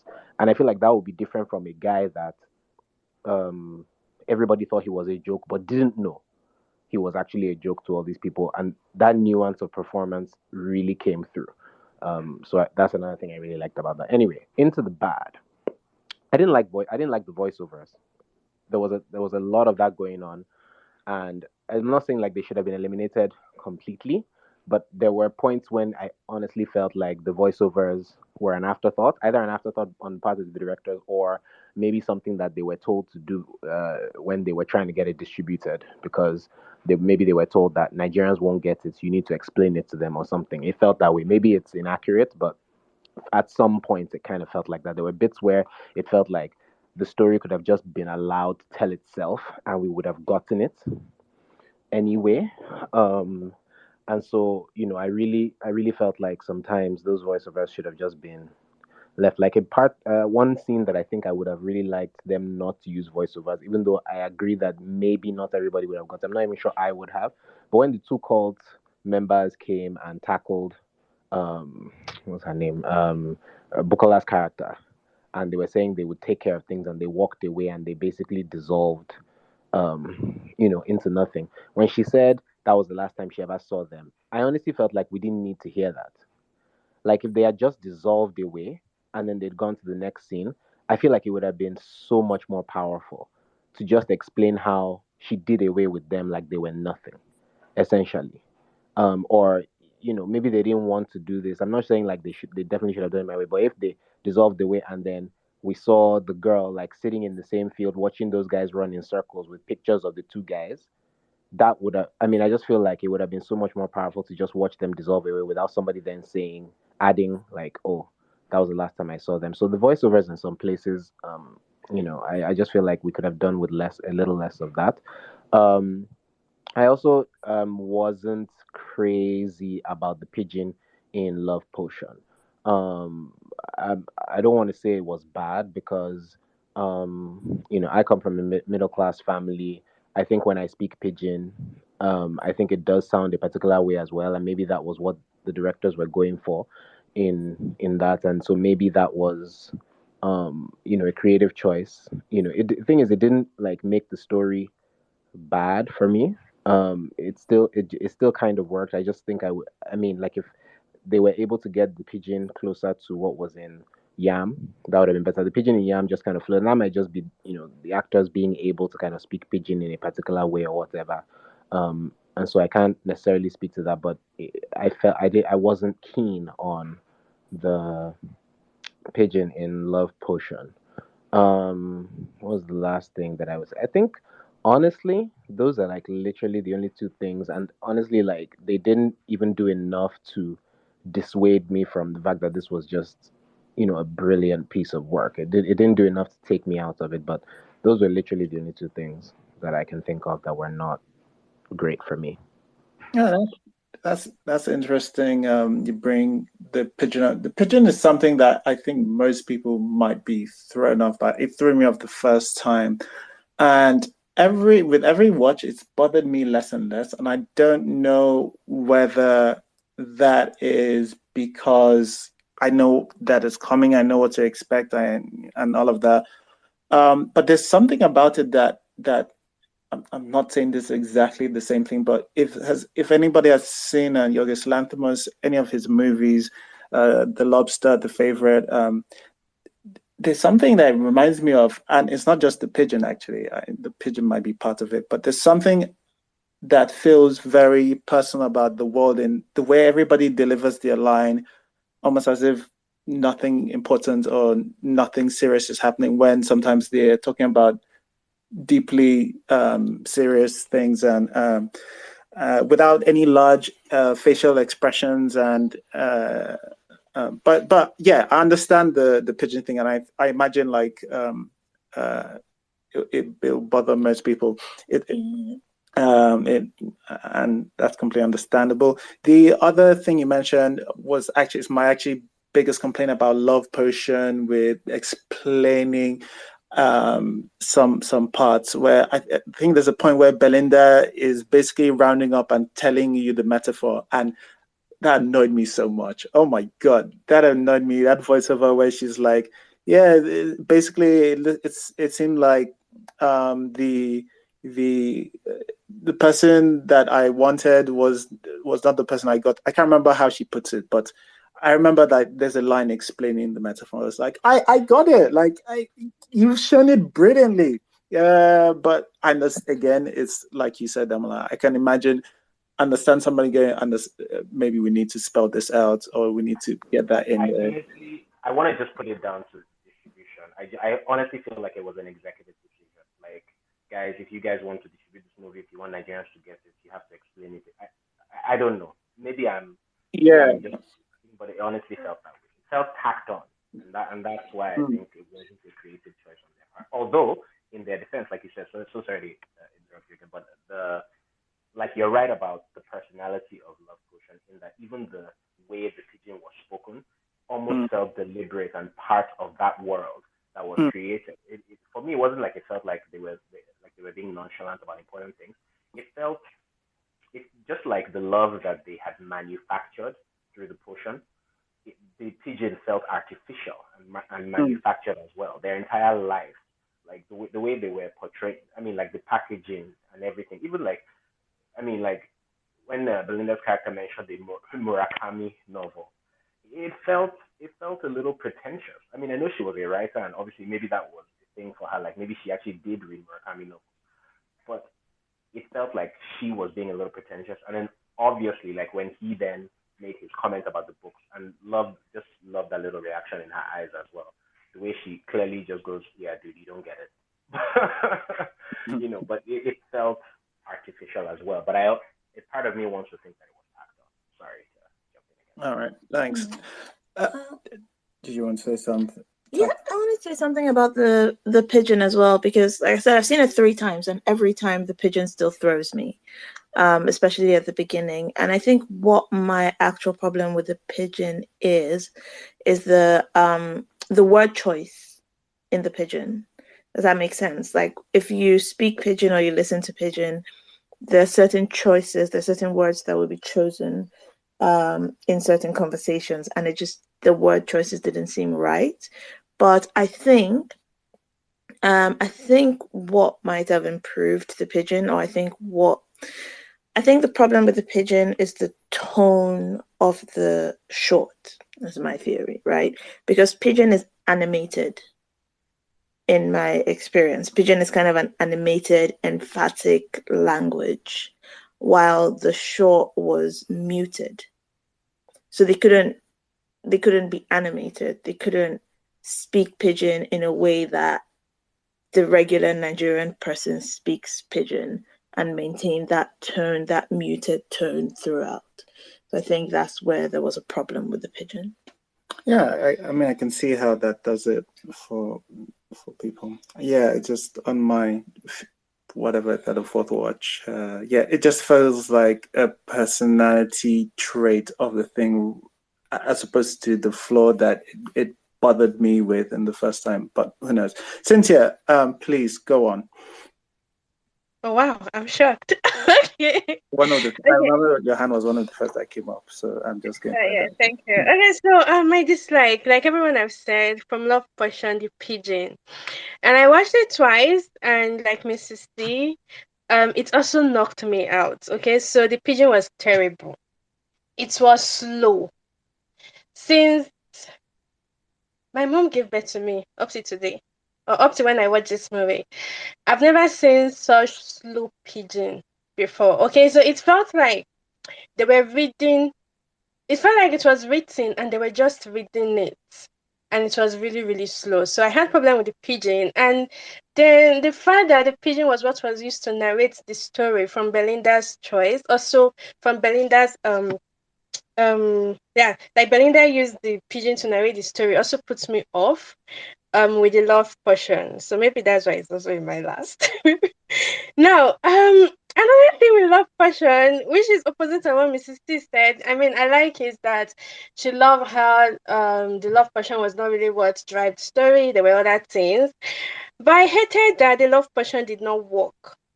For me, the love passion did not work in this story. Okay, it was more of a story of imagination versus reality, and I'm more angry because um I was eating my sweet rice and banga soup. I sat down to chow this food, and they gave me the whole preparation of the love potion that took me out of my food. And at the ending, I didn't think the love potion worked. like this man said no more dates. Then he went to see her after seeing boobs, and this was before he had taken the love potion. So he was already in love with her, or he already liked her. So he went to see her after um he saw boobs. Then he took our tea. They had good sex. They had good fuck, and then he started imagining life with her.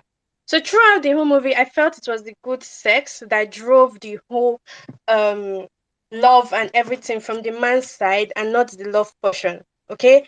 Then they later found out that their imagination did not match with their reality, and he didn't like books. She didn't want to play video games. So I don't know, man.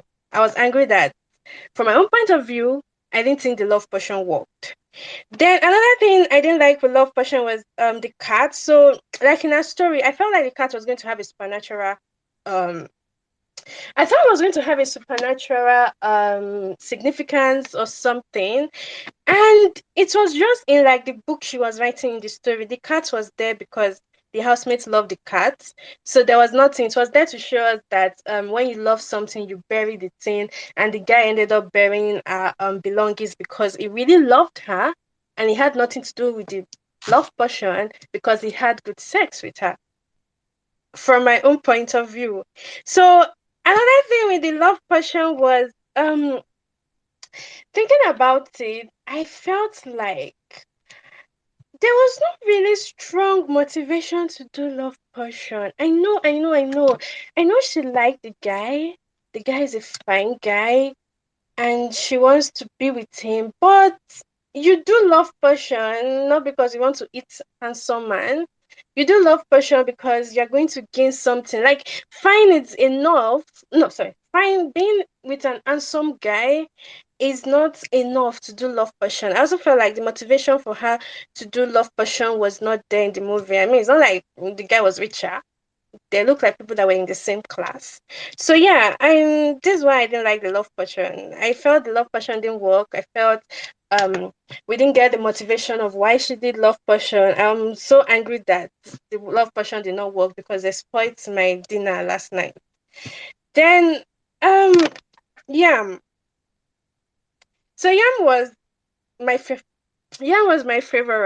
and the problem I had with yam was in in the yam stories, when you pick money, you turn into yam. And this guy picked the money and it didn't turn into yam. Okay? And it's fine because it kept me anxious to know when this Amos guy was going to turn into yam. But it didn't really like follow the story of turning into yam we are used to. Then I also had issues with the camera movement. Okay.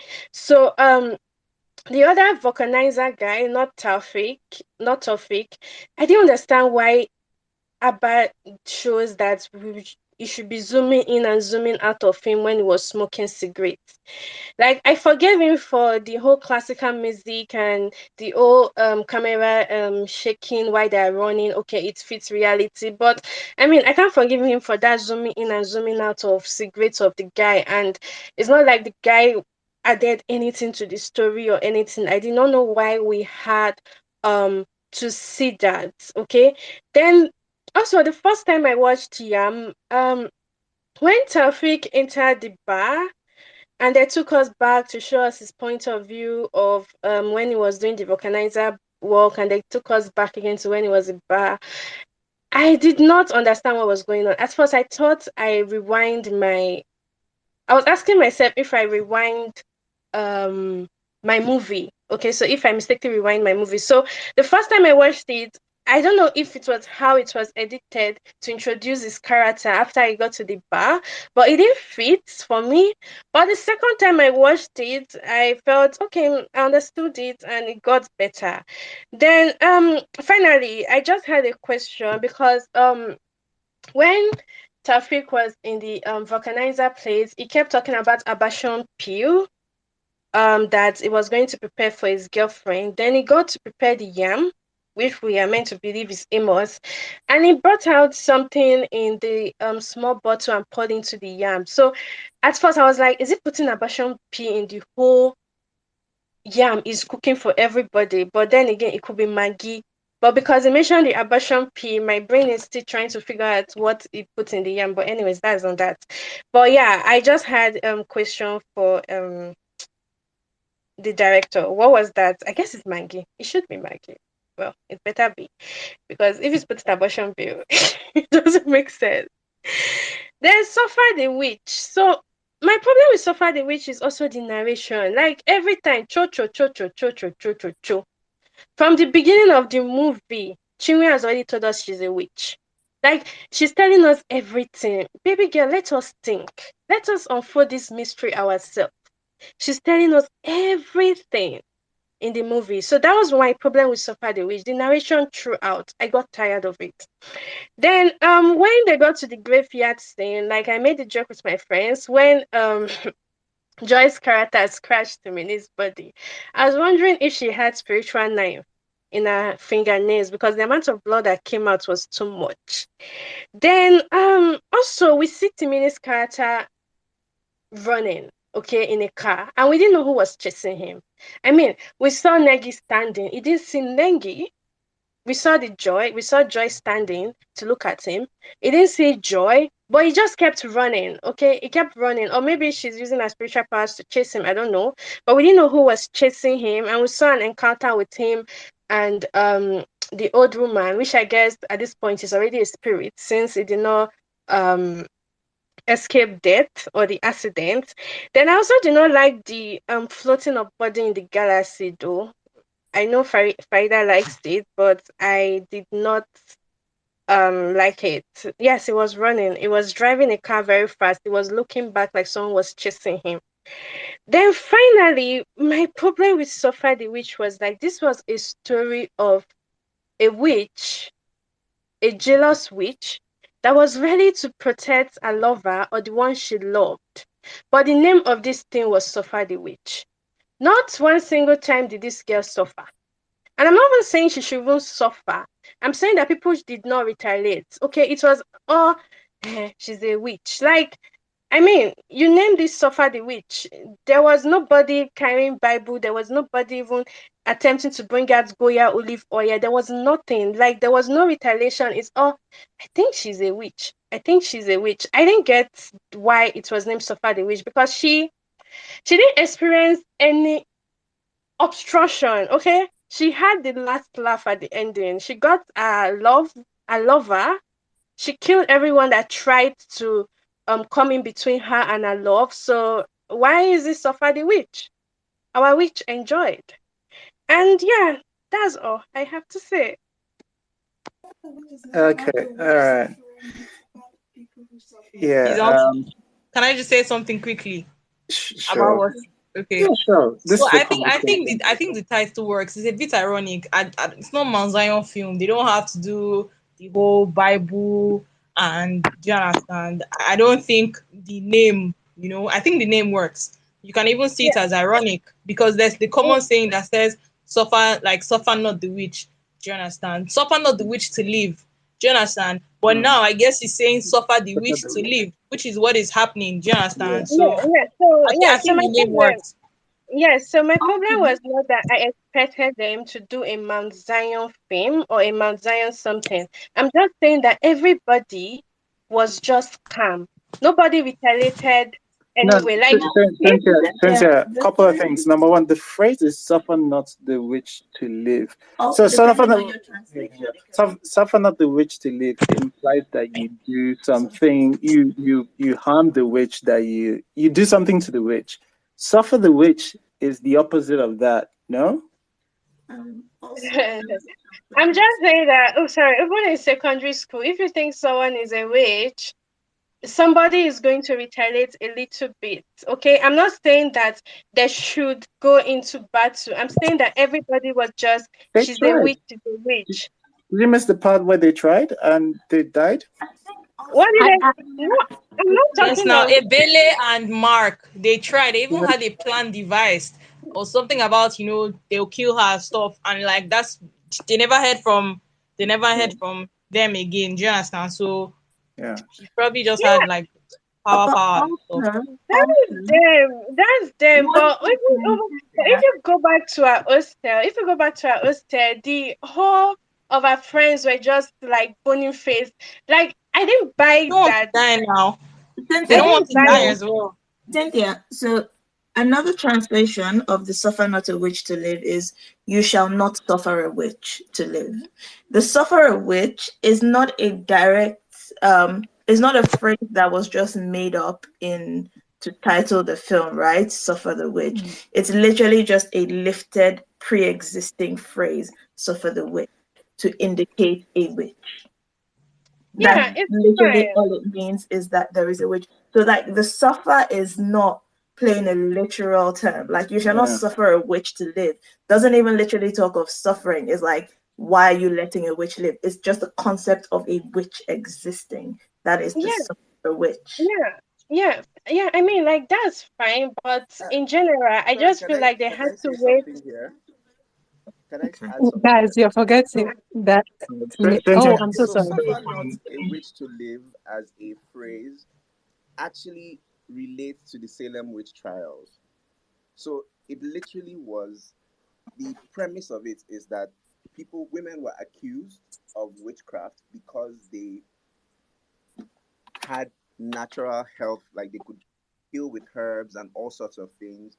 So using that as a title harkens to already like a pre-existing myth that goes in a certain way.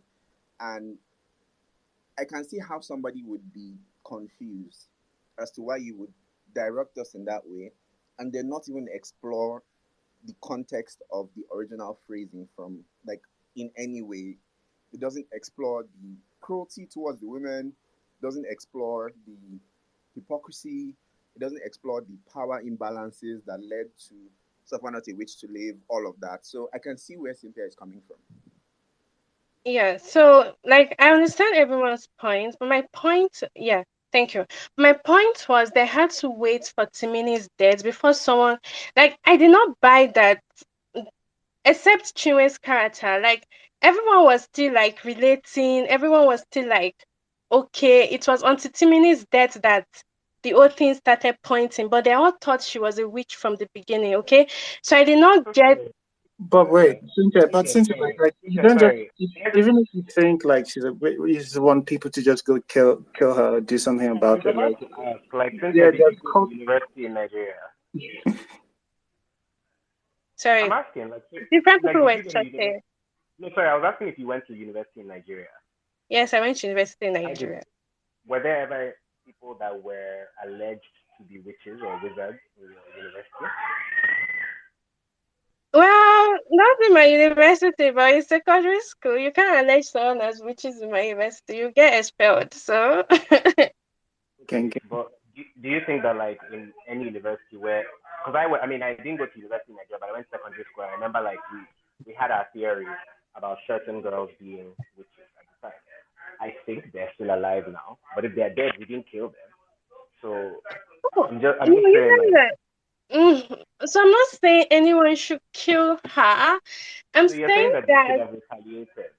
Mark an yeah, estimate not fine. necessarily retaliating physically. I'm saying that even though they Okay, going thought to the she was prayer a room. witch, what?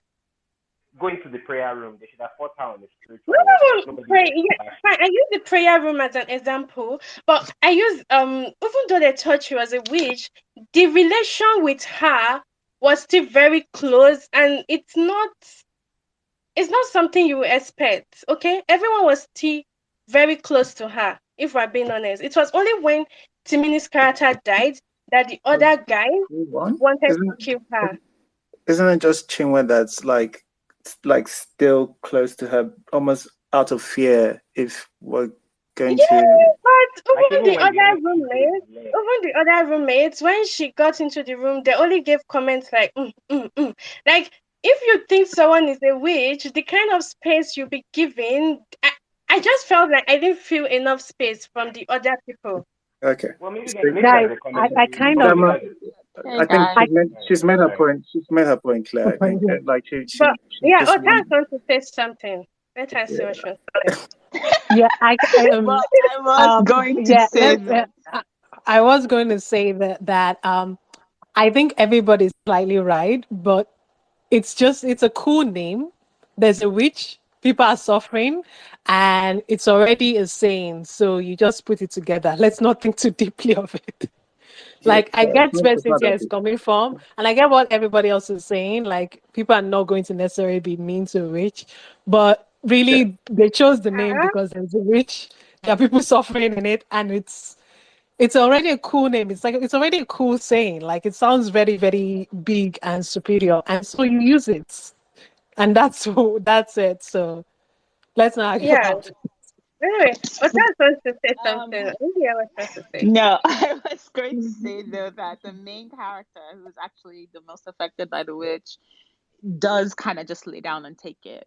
And there's a scene where she's in the library and she says the witch never comes in the library, and they make this whole thing about the library being somewhere that she never goes into, and then they don't take it any further.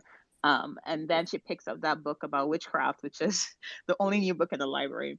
Anyway, so she picks up that book about witchcraft and then is about to start to read it when Ibele and the other one walks up to her, and then they just do nothing else with that.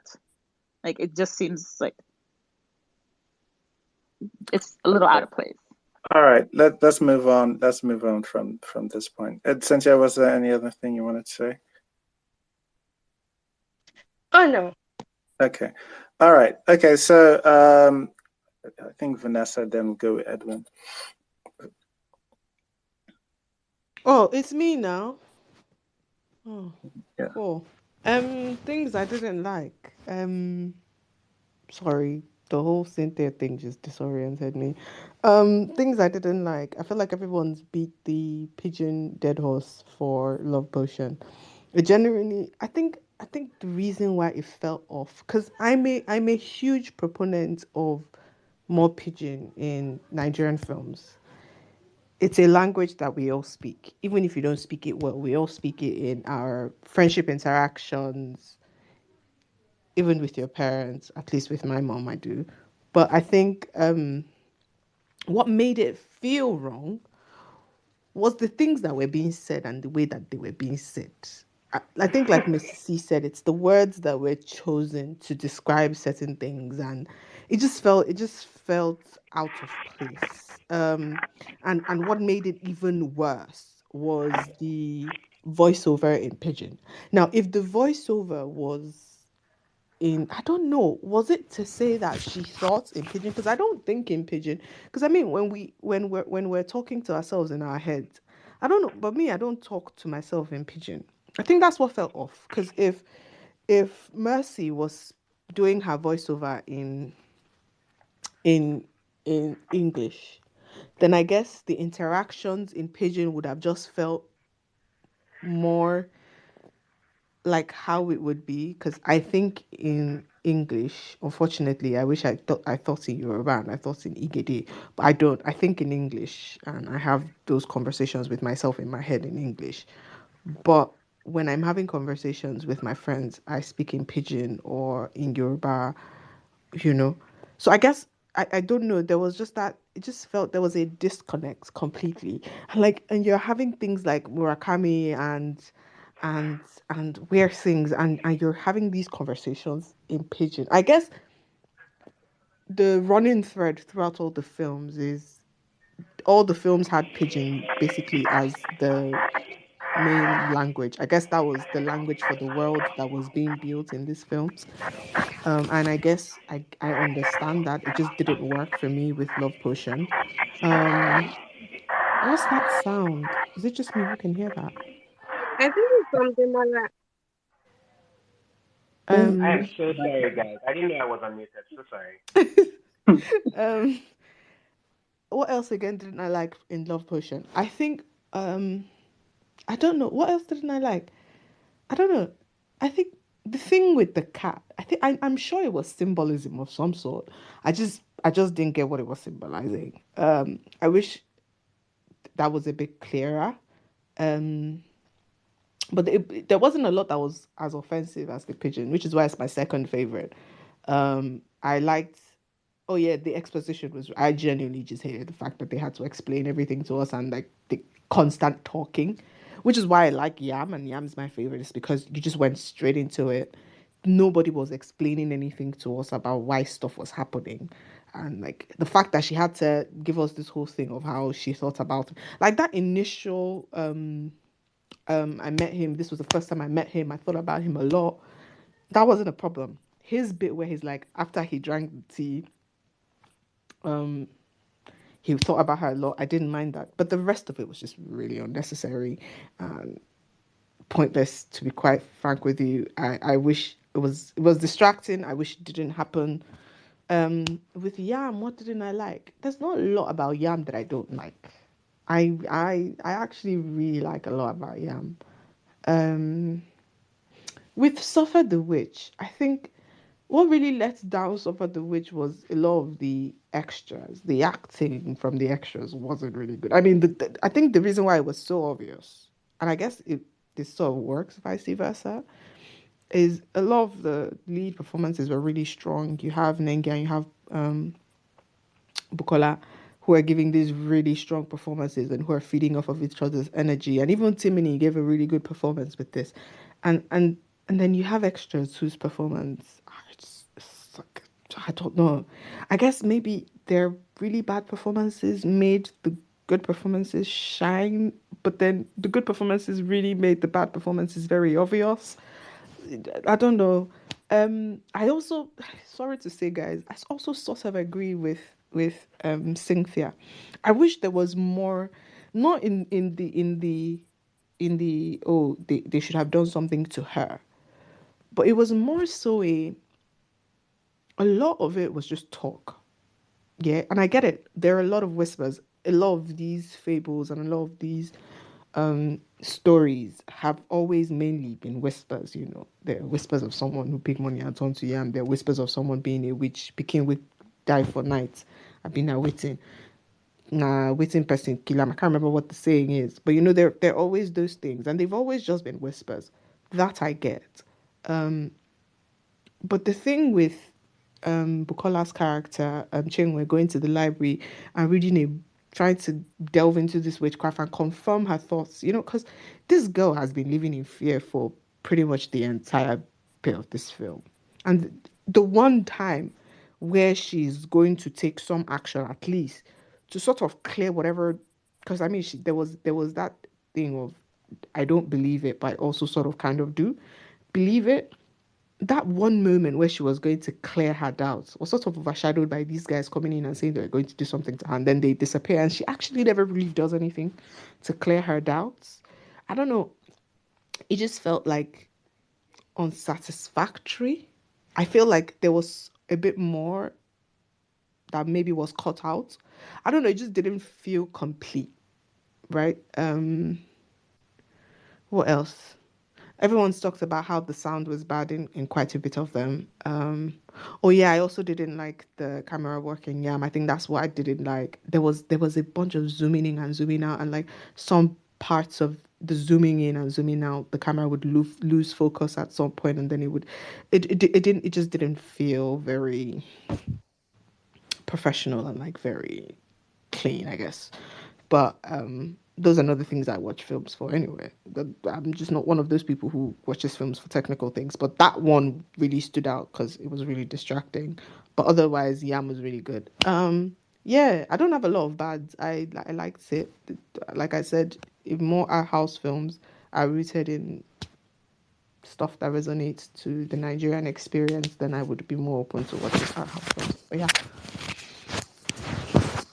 All right. Thanks, Vanessa. I guess not too much from my side to complain about. Fida put up her hand, I remember. Hi. Okay, these are my dislikes. Chapter 1. I would have liked to see the obsession and infatuation alongside the scenes, showing the differences in their personality. The slow scenes made me ask why the love potion seemed to work only when he switched from not liking her to liking her and when she was about to leave. Although the dryness of their relationship was interesting to watch, I definitely would have liked to see the potion come to light again when Mercy tried to leave. But as I mentioned before, maybe she was lucky because it was a DIY potion. So I felt like chapter one gave the main characters a graceful ending, but it didn't feel believable for me. I would have loved to see the negative impact of the love potion. The ingredients alone to make the potion were intense, and the fact that the man drank it screamed danger to me. I felt the story needed to show a physical consequence of equal intensity. I felt it felt more believable to me that instead of Leo metaphorically burying their relationship, he would have been burying her. And instead of him metaphorically crying on her shoulder at the end, he would have been crying on her grave, because that would have been way more daunting and a good opportunity to see that a love potion won't wear off because the creator of the potion is no longer interested. So for me, they had a good story going, and I felt that it would have been a more solid ending in a twisted way, like the two chapters. I wanted more. So even though I felt like chapter one had beautiful parts for sure, it definitely was a mellow start. So chapter two, where the vulcanizer first hears the voice of Amos inside of him, but isn't aware, is quite a long scene that seemed tedious to watch after a while. I thought that maybe it was lengthy in order to increase how much one freaked out, because I was freaked out for sure and just wanted the scene to end. However, I still loved it, but what I didn't like was that I couldn't decide whether I enjoyed how disturbed I was watching that scene. Thank you. That's not the worst problems to have, but yeah. No, thanks a lot, Fida. All right, Edwin, I think you're back. Go on. Okay, Give us yeah, things. I'm back. So first off, I think I'm going to be a bit pedantic when I say that my first problem was the fact that the thing is called Juju Stories, because if you call something Juju Stories, then you essentially place it in the realm of fantasy or magical realism or surrealism, and there are rules and magic systems that need to be acknowledged or at least, referenced before you deviate into whatever you're doing. For example, witchcraft and juju are two very different magic systems. They are not the same.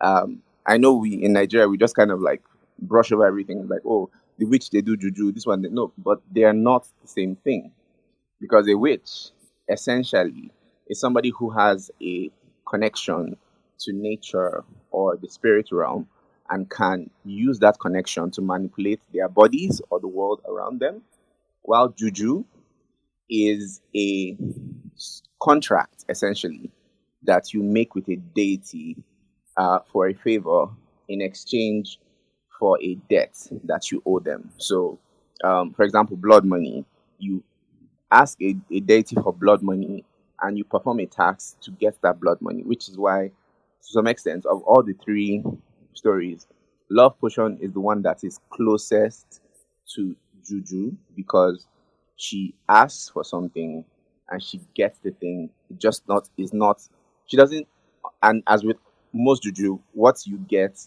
you don't really know how it's going to play out, because your expectations and reality don't really match. And so Love Potion is the only one that really does that. Suffer the Witch is not a juju story.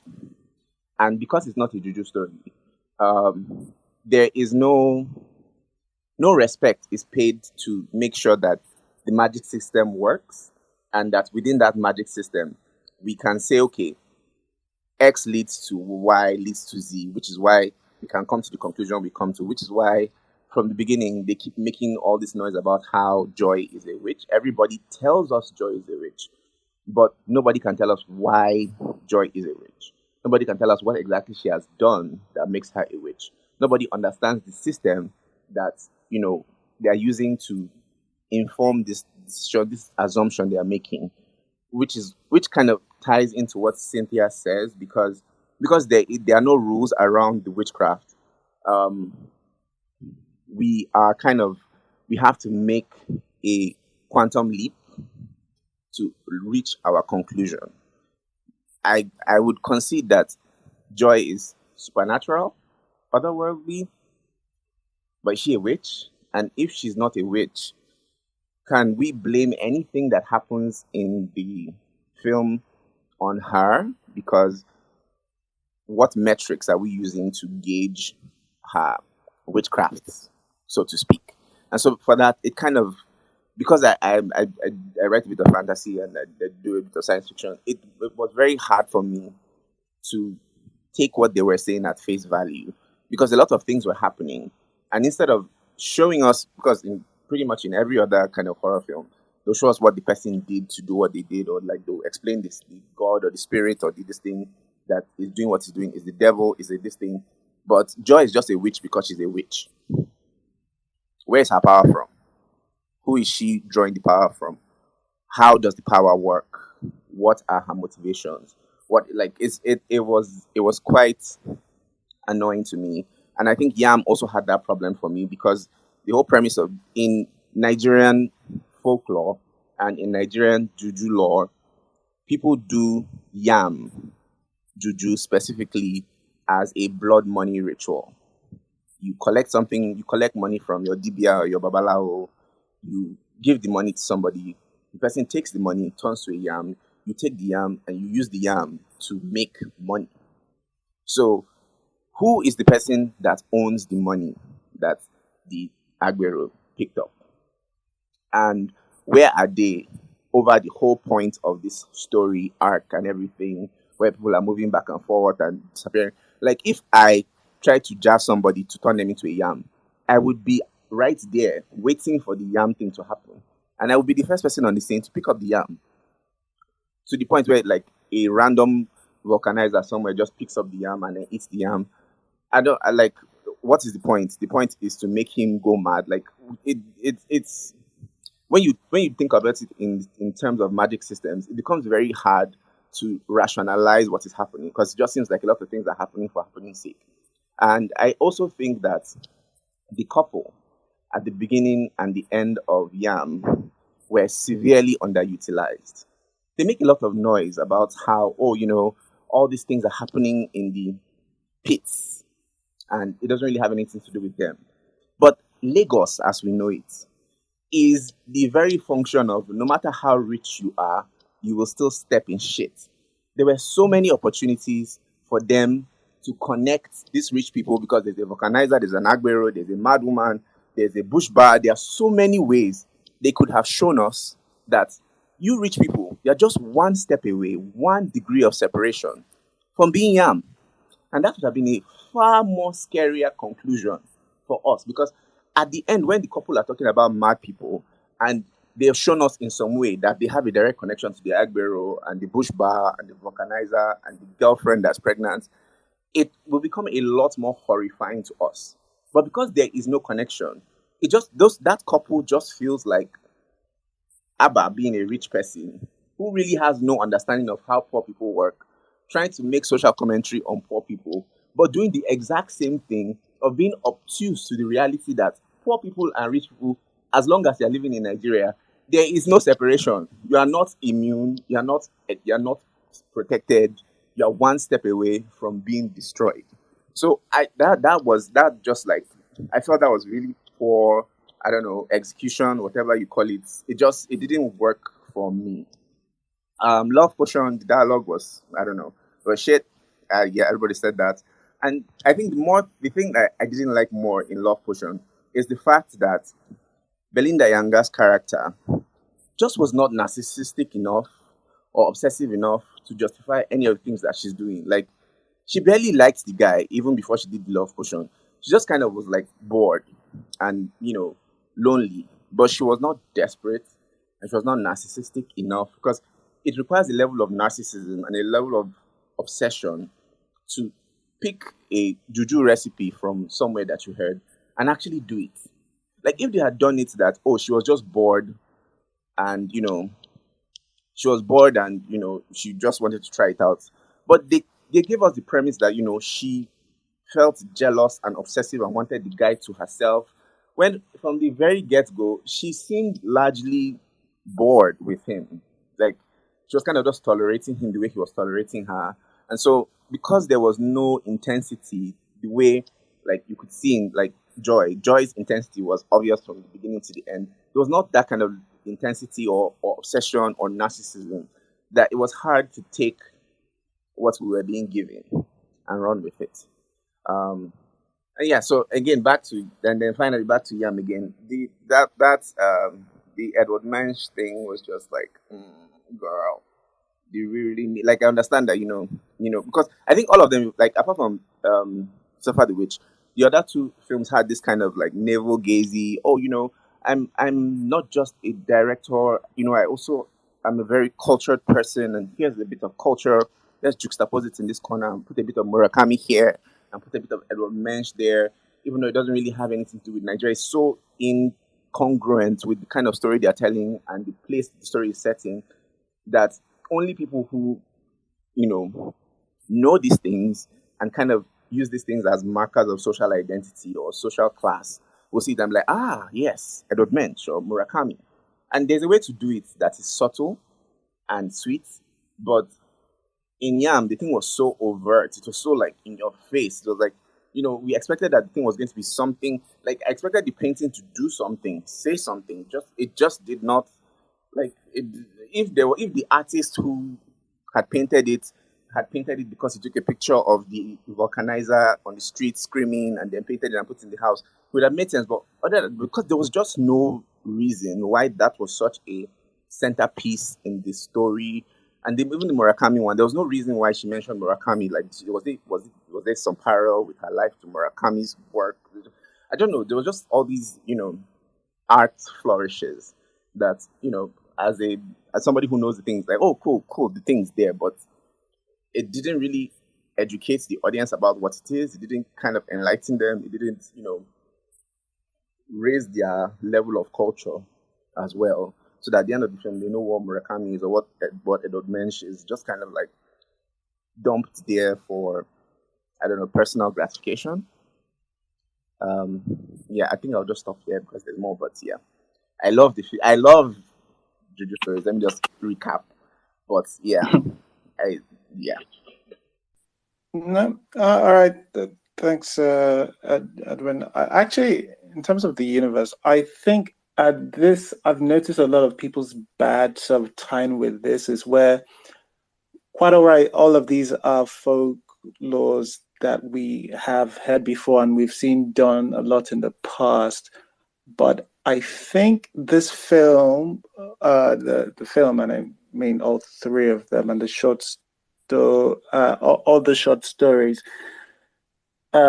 introduce their character, introduce the world that they're going to be doing, and like it's not necessarily exactly the one. So when I hear things like, "Oh, why is the person just not chasing their husband, chasing the guy that he got?" Like, well, the person is just to make him fall in love with you. Like that's all we've learned. Like it worked for one person, but like, and which ties me to another thing about like Belinda's character, where she didn't seem infatuated enough. I think that's the point. I think, and I watched this for the fourth time, and I think this was the first time I noticed this. I don't know if this was intentional, but the first time Belinda's character Mercy's eyes sort of light up when light up about this guy is, they're outside, they're talking, and it's nice, but it's when he goes,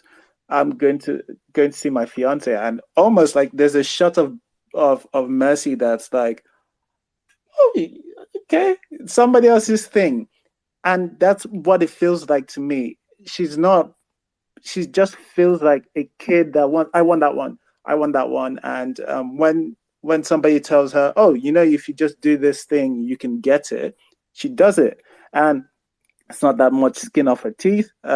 She does it, gets the person. And when she gets it, like, oh, okay, all right, it's not that fun anymore. And that's why it's just as easy for her to throw him away. That's what it comes across. Anyway, like I think she gets too invested in him, and then like maybe it could also work if she was like also in love, but like obviously in love with him. But like I think the whole, again, I'll go back to the world that the whole love potion story is set in. It does feel very dry, and on my third or fourth watch, it feels intentionally dry and just like that. But who knows? But I think the universe, through all three of them, introduce what is going to happen. Like they tell you what the love potion does. It's to just make somebody fall in love. They didn't tell you like it's going to be like that old version from the old Nollywood movies that like the person will just do whatever you want or will never leave you. Will never leave you. There are people who love their partners and cheat and all of this thing and blah blah blah. The second thing in Juju Stories, they introduce it like with the rich family who I'm surprised we can't agree that rich people and poor people can live in different worlds in Nigeria, but to each their own, I guess. But like they read out, hey, people picking up money and turning into yam. Like that's what you need to know for this short. Like it's telling you don't need to go, hey, if they pick up the money for, it doesn't say if they pick up the money, they turn into yams immediately or whatever, right? So like for me, like it does introduce its own, it sets its own rules, and maybe there's a conflation of why doesn't it do it the way we remember it done? That I think might be getting mixed up, and maybe some of it is warranted, but like I guess that's probably what the filmmakers were going with that. Anyway, that said, Otas, do you wanna say? Sure. Okay.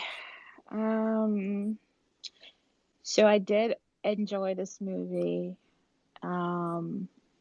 But two movies stood out for me more than one, which is Yam. Yam was my least favorite story. I think that it had the worst acting of the three. And I mean, it's possible that the cast from the other two were just so much more stellar that it makes Yam feel worse. But I didn't like many things about it. I didn't like the lead character or the lead performance of that story. There's some interpretations of him where people say he's a thug. There's another interpretation that came across where someone says he's just, an annoying person on the street who they don't take seriously. But, then, I don't know, it just creates a weird story because is he a thug because he takes the money from that guy, or is he annoying and the guy's just letting him take the money? I don't really get it. And I think that the story fails for me in a couple places that I consider to be pivotal to the story. It seems like either the writer or the director chooses plot drivers that are obvious and honestly an insult. There's the scene with the mad woman, first of all, which I think is used to lead him to pick the money and does nothing else with the story. And there's the convenient emptiness of the bar. All right, so that's Yam. My second favorite was Love Potion. Love Potion was actually almost my favorite because it is my favorite story of the three. However, someone pointed out earlier, but the characterization of Mercy just feels incomplete. There is a distinct lack of chemistry between the lead characters, regardless of what the intention is supposed to be. And I just have a hard time understanding that someone who goes to the great lengths of creating a love potion then just gives it up super easily. It just falls for me there. And that's it.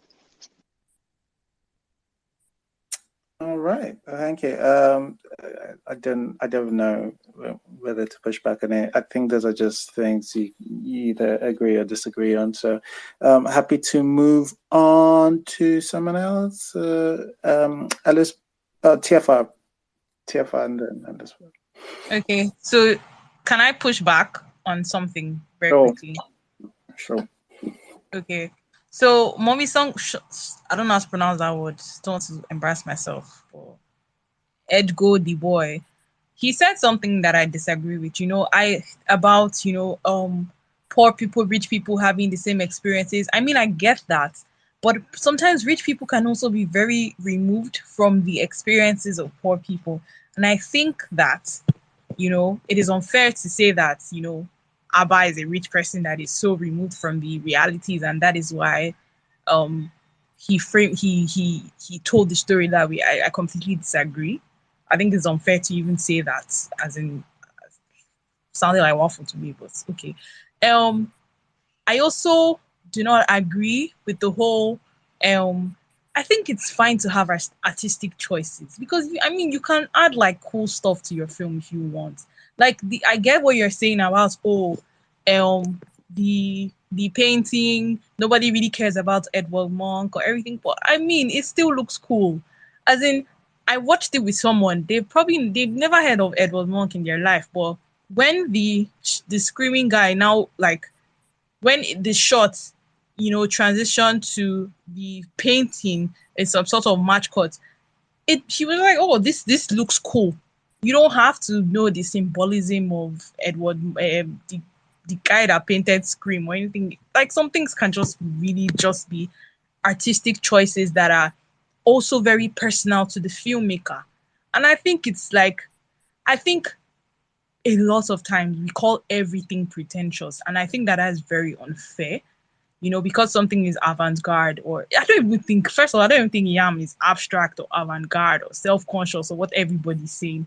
I feel like a lot of people have anyways, I'm not even going to that. But I also think that for you to say that about the first two films and not to say it about the third film is because there are also some very like conventional artistic choices. I mean, there's some Timini is entering some place that looks like the Sunken place. Where was your pushback on that? Do you understand? I just feel like the criticism is not very, you know, it's not on all three films. It is clear that, you know, um, you are overlooking certain things in the last film with creative choices that were also in like the first and second film. And, it's quite clear. Well, anyways, let me go to my own dislikes. Um, so for Love Potion, I feel like a lot of people have already said what I had to say.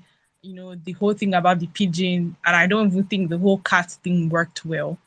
Um, then for Yam, what did I like about Yam? So I guess it's that, the camera movement, it was to establish a world or something. But I feel like it was a bit too, it didn't work. I get the whole you making it shaky in certain parts and all, but I'm not sure it's really worked for me in those scenes.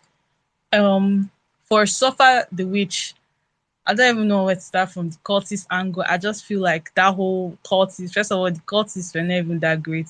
The Mark and Ebele, I don't really think they acted very well like that. But yeah, I think those were my dislikes because I really enjoyed the film. I enjoyed, all three films. So yeah, those were my personal dislikes. Thank you. All right. Thanks, TFR. Elizabeth, do you wanna?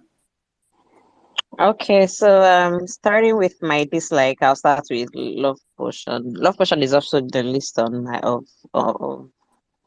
the lead star of the three movies, and the reason is because the cinema is antithesis to the narration. The cinema comes off as contemplative.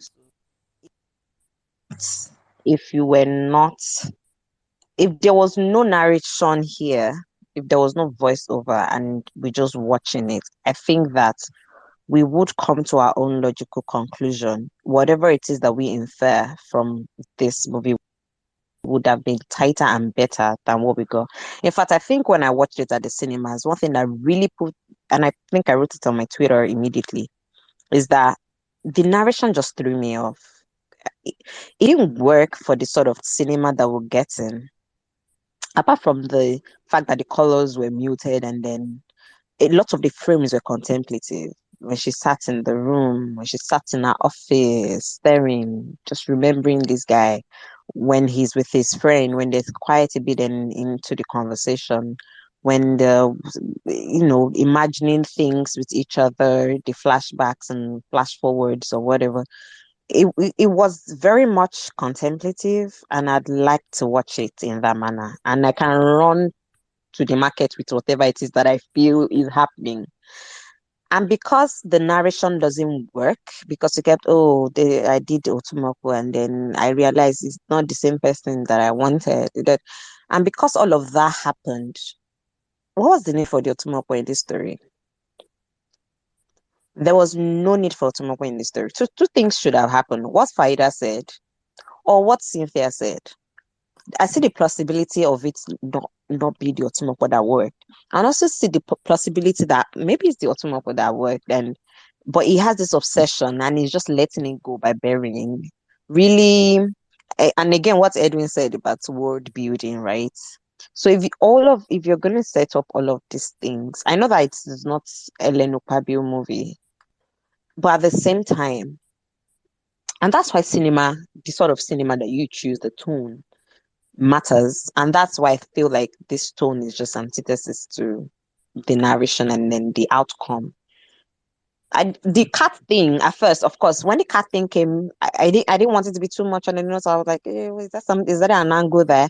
And then I realized it just really meant letting go, which I was hoping it wasn't too at the same time, because it's trying not to be on the nose, and it's just trying not to be what it wants to be at the same time, and just falls apart, right? The ending was very unsatisfactory, because this is just a lady who sat, I'm bored, I'll make some blood and mortuary water for you like, and they will eat each other, and then I'll be back in my room. And because it nothing just seemed, I like the premise. In fact, I like that, the older woman, when she appeared first time at the water, the mortuary water thing, I felt like it was some form of a precursor, which is what she has been used. She's been used at like points. She has been used at like tipping points in each of these stories, right? She's been used in that manner. It's almost like she's the whisper, she's the old wife still. And so now I'm here. I'm like, so maybe it was to create an imbalance or some doubt in our minds, like maybe it is, maybe it isn't, maybe this is the kind of conversation it wants to arouse, but it's not doing it well, because that narration it shouldn't be there. It's just not part of the film. It's a new, I don't know what style this is, but it just doesn't work, because exposition plus contemplative cinema, I don't know, man, just seemed like a lot of something clashing going on there. So that's for Love Potion. For Mayam, let me just tell you guys, Yam is perfect for me, because when I watch it was exhilarating. When I watched it in the cinema, I was very excited. I don't think I am morbid, but I really liked it. I love everything that it represented, and that's why I don't. Maybe that's why I have a pushback. When when Edwin said the words, because I don't know who these guys you guys are calling. I'm not a film person per se. I just really love the visual arts. So I don't know any of these things that you're calling. But when I watched the first scene, I saw it. And because you can see the image with the couple is darker, the shots are not up close. So it's like how this yam thing is. It's always a whisper. Nobody has seen anybody talk to yam. Of course, it's like the yam that they take it, they use for blood money. But when people tell you not to pick up yam, nobody cares about the other half of the you turn to money. You just don't pick up money or you turn to yam. So it's so perfect. It's so pervasive that nobody cares who is dropping it for you to go and turn it to money, right? So that the filmmaker decided to use it to juxtapose different words, and then he met though, because his car, they were doing vulcanizing whatever around there. But the point is, no average, unless the person is klepto, you're not going to be picking up 1,000 naira from the floor and pocketing it, right? E- e- And that's why they are the easiest to scoff at things like this, and that's why it's easy for me to be in my room and be saying, now so would they turn to yam, right? Even though I've been told that when I was younger, but I probably wouldn't have and again. So I felt like those shots in that world, because moment we delved into that other world that was different from that cold, distant, dark world where those upper class social class people were. When we saw this up, it was a lot of focusing up close, and I feel personally I felt like it was in the rawness of the environment, because these are the people who were this old wives still pervasive among. Now I'm even defending, which is I really don't need to defend this not. But Yam Sha, for me, I don't think I really have a problem with Yam. If I had a problem with Yam, it was in the mad people thing that was used to perfunction this thing throughout. Like, oh, mad people, you saw a mad person in Iran, even though nobody saw the mad person, and then reading the newspaper, there are more mad people, and then, of course we see people roaming around and we don't even know. Now I'm thinking that maybe it's Yam, but at the same time, I don't think I'm very comfortable with that thought in my head. If I say mad person, I probably think the ATM, but I don't know, man. Maybe there is a way to not make mad people. Maybe they're actually just schizophrenias just running around the streets. Okay, that's that. The other problem I had with Suffer Not the Witch is my second favorite, and I like it because it wasn't doing too much. It just went straight being Elenu Babiu, and gave me that in a more beautiful cinema, more beautiful camera angles, colors, acting, right? But I think and that's why I don't bother with the narration in Suffer Not the Witch the way I'm bothered with the one in Love Potion, because the cinema is different, right? It's more colorful, it's brighter, the frames are larger. So what does that want to say? The narration, because it's coming from Bukala's character, there's somebody that feels like all the bad things happening. So that's Joy's roommates, Chinwe, I think. Because all of these things, so it's like, again, old wife still, she's the one who has this personal experience, and again, it's on the nose, right? So it's what you're expecting that you're seeing. Again, I don't have a problem with it being on the nose. I don't. I like it. Like I said, it's very old Nollywoodish. I just think the moral theme, which I think the angle Cynthia was coming from, where this witch was just being the witch. I mean, as much as I'm happy that this is not a living baby, nothing is happening, no consequences. I mean, she got away with it, but at the same time, it just seemed easy, right? Again, maybe that's what the filmmaker is going for, which again I don't have a problem. Just in the central theme of the entire thing. I mean, like the first one, love potion. It was the cheetah who got love potioned. The second one, it was like two unscrupulous people just in the hood, blah blah blah, turning into yam and the other person eating the yam. And here it's although Ikena's character was supposed to be something. I thought it was at that point also that the old woman appeared. This was where we start really suspecting Joy as really the witch. Again, it was audience led. Like the director led us by the nose. It wasn't. We don't have to infer it because it kept putting like Easter eggs everywhere and breadcrumbs. So it's in the characterization. So I think that's what I really didn't like about Suffer Not the Witch. It was just, I guess. So that's it for me for the three. All right, thank you. I think the last person here before we get to Mrs. C is Paraventure. You weren't here for the like, so if you want to say anything you liked about it, that's fine. You can go ahead with this as well if you want. Yeah, hi. Can you hear me? Yes, I can hear you. Yeah, great. So in terms of the likes, I really liked it. I think I share the same sentiments as everyone else. I thought it was original in most parts. It was original. You could see a lot of thought had gone into it. So, I mean, I really liked it, and for many of the reasons that people had already said.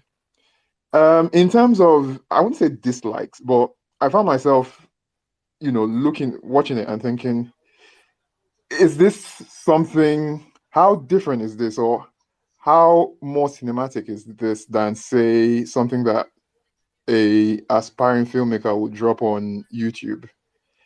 That was almost like my baseline, what I used to judge or view the three different stories. And on that basis, I thought Love Potion was probably the weakest. I thought it was a bit spare, minimal, and not in a good way. It was just a bit passe, if you like. Yam was great. I really liked Yam. I mean, I have a few quibbles. I know someone, I think I overheard someone say they like the classical music. I thought that was probably the most unoriginal thing. I'm pretty sure I saw. I think it's Internal Sunshine of the Spotless Mind, where you see someone running out of skelter and the lever is playing in the background. But aside that, I thought it was good cinema. Yam was. And then the only other thing I was going to say was, because it's meant to be anthological, and I thought, there was an opportunity. I'm not one to want to tell a creative person, oh, this is how you should have told your story. But considering it was 3 stories and it's meant to have a theme, there was nothing in the 3 films to kind of, I don't know, it just seemed as if the whole juju aspect was given, whether it was the witchcraft or you're a witch, okay, fine. There was nothing there to just suggest maybe this is all a farce, this is all in our imagination, all these things are just con artists or whatever, pulling a wool over our eyes. So I thought there was an opportunity to do it. But like I said, it's not me. I don't like to say, oh, you should have done your story this way, or I wish it had ended this way. At the same time, I think they could have maybe put in that kind of angle, if you like, into it. But aside that, I mean, I really enjoyed it. I thought it was great. Well, the first one weak, but the other 2 pretty good. Great filmmaking. Thanks. All right, thanks, Praveen. That was well said. It's difficult to make like such like really low budget things cinematic, and I think there's a real strong effort on their part, despite like I think it's obvious to see the budget size. Oyinka, sorry, I forgot. I think yeah. So I have to say, I really do like Love Potion. I did almost forget about the narrator part about it. Maybe it went out of my head. But yeah, I remember watching it and didn't really like the narration part of it like that because everybody has already mentioned. I also did feel a little bit strange with the pigeon, but you know what? I was just like, you know what? It's okay. Pigeon doesn't always have to be always animated, and this is not what they're going for. And like, we can get used to seeing this type of way of using pigeon on screen too. It's whatever. But yeah, I get what everybody was talking about, the Murakami thing. She's a writer. I guess Murakami is a favorite something. So it's reading reasonable that yes, is it pretentious? Yes, in a way, but also like it's reasonable pretentious for somebody like that is a writer and like maybe probably middle class. And again, people are seeming to forget that was our imagination, a personal imagination of what this guy can write. And yes, is this written in the way of Murakami? I have not really read that much of Murakami, but I do know about Norwegian Wood. It's very, very often made into like it has had several, what's it called? Adaptations. And it is about desire. And love potion is about desire. It's not necessarily a passionate desire, the type of passionate or the way we often see passionate desire portrayed in movies. We see passionate desire portrayed in movies, which it's often very bombastic. Sometimes passionate desire can be quite muted. You don't necessarily know that somebody is passionate about something because they're necessarily being more quiet and more reserved about it. But underneath the fire, it can be boiling. Or boredom can get people to do crazy things. Yes, the reason why I get what everybody is saying, because it seems like you were not that passionate. There was not that oh my god obsession about it. And I think that's why I kind of liked it. Because she's bored. She, sh she's bored and she wants something from life, desire for a desire from life, that she went out and did what like she had about it and went to go do it. Kind of focus And you to go I'm back to your focusing on back. my dislike. Yeah. So Yeah. yeah, those the kind of things about it that can be said. I didn't necessarily. That's more about like character writing, and that's what Yam. Yam is. I don't necessarily like the fact that they use most of what I'm going to say is not necessarily like a dislike, more of like maybe I wished it was a different way. But it's not bad that I got this too. That's and let me put that out there. Yam, I don't necessarily dislike the fact that I don't like one thing that I especially don't like is just the way they use a mad person. I don't like that. I don't necessarily like that. Because now, nah, that's not what makes most people in Lagos mad. Now, that's not mental health really works. But okay, this is a this is a this is a hold wife still, but that's not how mental health really works. And it's actually quite sad that a lot of people there's mental health issues and there is not systems and mental hospitals and all those care systems that could actually deal with a lot of people that outside in the street like that, dressed up like that. It's very sad. It's very, very sad, and it's very, very something. So it just brought me back into real life, just seeing that and just seeing it almost flippantly used, but that's the way life is. That's what we often think about. That's the way we portray mental health in movies all across. We don't really understand it. We don't really do something about it. It just is like that. But does it? Okay. I wasn't seeing. I didn't. Yes, I agree with you, bro. Like normally, this yam still is about like blood money, but I give efforts for like creative ways of using it. Okay.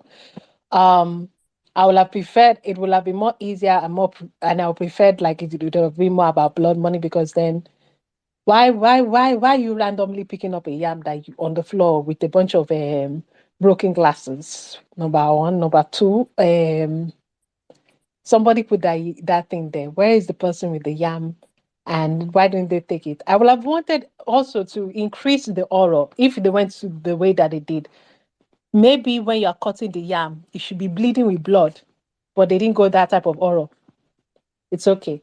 Um, there was also the thing that I don't know what it was trying, what type of commentary I did. I have to say, I agree with Ego Boy about the fact that there was supposed to be some sort of social commentary there, right? Because then why did you introduce us to the rich people and the poor people? Why did you specifically do that? But I am so sorry. There's not really a commentary here. I don't know what there's not really a commentary here. They don't even interact with each other. The only time they interact is the vulcanizer, and the person in the car is the person who is reading the big guy is the person who is reading the thing, telling us about yams and telling us about like something. Like there was no use. There was no need. Like I Sorry, know I wouldn't even. But like, did you miss the part? Like we spoke about this. No, like there's a very obvious separation between the worlds. The point is that yeah, rich that's people. what I'm saying. That's what I'm saying. You're Like saying there's no that's what I'm social saying. There's a commentary. social chemistry. For me, there was an attempt. I see that. I see the separation. I see that. But for me, that social commentary is not really a social commentary. You're just showing separation of something that is, there's not a commentary. That's what I'm saying. There's nothing more than, it's more of like, I see ball. Somebody tells you I see ball. Okay, what about the ball? And that's where it stops for me. Like that's what I'm trying to say. I'm saying, you're telling me I see ball. There's a separation between Richard, but oh, really? Yes, everybody knows that. That's obvious. That's not social commentary. That's not social commentary. It's that's to me. I'm not like, people can make their commentary anyhow. I can criticize your commentary if your commentary feels a little bit too shallow. Like the commentary to me feels shallow. Like he had it very there. Like he's not going to do the blood money yam. Okay, cool. They were eating. They literally were eating. Like one of the most obvious social commentary that somebody can do, especially it's in a dining table. There's a movie that is about to come out. I'm pretty sure the movie is going to annoy me if I say it. It's about rich people going to this expensive restaurant place, and they're going to be haunted, I guess so. Whatever. That's probably going to be an annoying movie. But it's so obvious there. You're talking about yam. If you want to make your social commentary, make your social commentary. You can be like, the rich people then eat the yam. Then you're making more social commentary. What is showing there is not necessarily social commentary to me. You're just describing life. You say, I see ball. Okay, we see ball. What are you talking about the ball about? That is what I will go more about the social commentary. It fails. It tries it, but it fails. It falls flat on its it falls flat. You're just describing something that everybody knows. So that's why yam works for me in a way of like, it's not a straight story structure, right? It's very creative. It's ridiculous. Like I said, it's very ridiculous, and it's just like, oh, okay. In that way, it works in those ways. But it doesn't work as a social commentary. To move on to the witch something, I did say I had some slight contemplations against it. Well, it is also the slight contemplation I kind of have it. This is also like an LGBT representation, which is good, whatever. But the issue that can come out of there is that saying, oh, LGBT people, they are witches. The witch and the lesbian and that sort of thing is super connected. I'm not criticizing this movie for doing that, because I don't think people should necessarily. I'm just saying that sort of story that is already there, it's kind of leaning into stereotypes. It's kind of leaning into that. Also, why, like, it's just like, the girl is when she scratched the guy, what is she doing? What does she need with the guy for? The guy, we never really even criticize necessarily the guy, because the guy is obviously talking to this girl, and yet he's still willing to walk in with another girl to just have random. The girl comes in dressed like that. You ask her where she is, and then you walk with somebody that is obviously, clearly, like, this is clearly an obviously dangerous situation. And there's no sort of like commentary necessarily on like, that guy is doing something that is very, very stupid. I kind of wish there was something that it's more of which it's not necessarily more of dislike. I kind of wish that they kind of did something about it. And it is very overgood. I don't necessarily see the reason why, when they did the Song King Room thing, why? I think they could have stopped at like, you see your body, and like, you're now a spirit. They could have gone old way, because that sunken room, the issue, that sunken room is very specific to that move, and there's a reason why they did it. Like, the guy is being controlled immediately, is dying, like those things.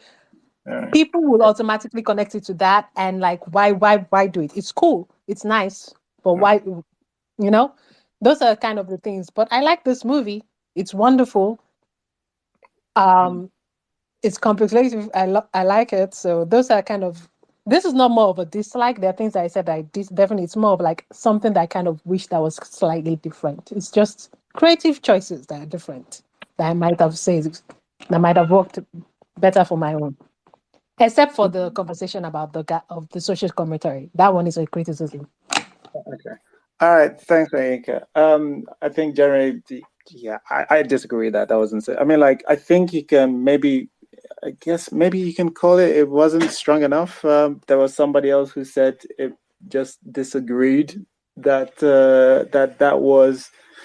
that was true. So what seems obvious to you, clearly somebody even somebody was on here disagreeing that was actually a thing. But yeah, that's I don't. But like, to each their own. The thing with the queer characters, being so I actually have a similar problem with The Witch. It's my least favorite. But it's not even quite the queer thing. You don't need the queer thing because, like, I think somebody could watch it and just not even think that she is an LGBT character. She could be. It's definitely there. She's definitely there. But I don't think you even need that. So, like, my big worry was somebody who seemed weird, and I've seen so many, and people said they've seen so many weird characters, people like this in real life, and there's this stigma that sometimes have followed some people. Like, there's this thing where people get accused of being a witch when, it's some version of some version of misogyny lying around. The film talks about it, and I almost wish they didn't. I almost wish they didn't address it, and then for me to just go in my mind, oh, this is just this brand new world universe that, this where Nengi's character happened to be a witch, but the fact that, again, yes, that she was off, and like they didn't do the thing about it was that she was just a witch, which it just feels disappointing because, like, I think I guess again that, like, it's nothing bad on its own, but I think I don't like that. I'm not comfortable with that sort of with mentioning the misogynistic use of yeah, witchcraft and then having the character yeah, be a witch. it's Almost validating to the yes, exactly. It's almost going, yeah, oh no, this I know, like, you think some people get called falsely accused of it, but yeah, it happens. Sometimes it's real, and like, I think that's what he was going for, and and I disagree that I should need to see that. That's where my dislike comes from. Mrs. C, but this is your turn. Go ahead. Okay, I do want to push back a little bit on Joyce's character being like, LGBT representation and how that could have a negative, because I never even read it as this is a queer character, right, or potentially a queer character. I read it as, which, like Mr. C said, she could be, right? I read it as that using affection to manipulate. Possessive. Yeah, she was possessive of her and then consistently used affection to manipulate her. It's the gaslighting. It's gaslighting the word. It's like, yeah, it's like you're kind of seeing all these hints that she's a witch, but then she's so loving to you, right? And she's so affectionate towards you, and she loves you. And it's like, how can someone that loves me be a witch and kill my boyfriend and suck my boyfriend's dick? It's like, it doesn't add up. So yeah, that's my. What did you not like about? Start with Love Potion. I had the pigeon. I didn't like the pigeon. There was something about the conclusion that I found a little underwhelming, but I'm so on making it expressly a bad because I think it works with the intentionally blah tone of the short, right? I mean, I think I get that she's almost empty, right? There's an emptiness to the lead, and it comes across in the way she speaks and the way that relationship goes on and all of that stuff. So I think the anticlimacticness of it, because like a lot of climactic moments were shown just like with a straight face, right? Like him drinking the love potion, right? His girlfriend leaving and her coming in, that transition. There's just the quietness to it. So maybe the anticlimacticness of the ending fits with the theme, but I found it a little unsatisfying. I'd like that it ended in that she left him and all of that. I just thought the execution was a little unsatisfying for me. Then for Yam, honestly, Yam is my favorite. I think the only thing I would say was when the guy who ate the yam was screaming. And when they were having that interaction of I don't know who I be, I don't know where I be, help me, who you be, where they. I thought it went on too long. I thought that it could have been so much more shorter and just as impactful. I think that is my problem with Yam. With Suffer Not a Witch or Suffer the Witch. Suffer the Witch. With Suffer the Witch, yeah, the narration. Oh yeah, also Love Potion, the narration was a bit. I think the narration was I think someone mentioned like it potentially was it Damola that said it could have potentially been like for note. But I think the narration for Suffer the Witch it seemed almost integral to the story because I mean Chinwe is our narrator, right? We're going through this experience through Chinwe's eyes. We're going through this experience as Chinwe, mostly. So I think the narration was part of the story, right? And I don't think we could have done away with it. But I do feel like that took away from having that conversation on whether or not she was actually a witch, right? I think there was so much narration that 9 out of 10 people left there with she's for sure a witch, right? She's definitely a witch. And how would you introduce that people? Well, everything's doable, but I think someone mentioned. I think it was shorthand for like, hey, this is somebody that everybody's kind of worried of. Yeah. I think TFR kind of mentioned that. Was it TFR that mentioned it? Like a few lines we could have done without, right, for confirmation. Like when she said, when those guys disappeared, right?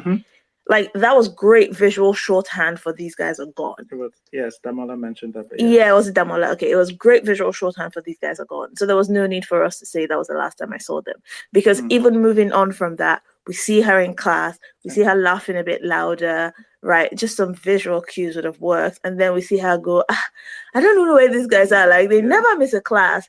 Oh, well, would you like some ice cream? It's like, I mean, that's, perfectly in character for Joy, obviously, but that would have helped us. Like, I feel like we could have gone on that journey with Chinwe without her telling us. Because I think even like acting wise, she did a lot without the speaking to show us that her feelings towards Joy and Joy's witchcraft were moving and escalating as time was going on.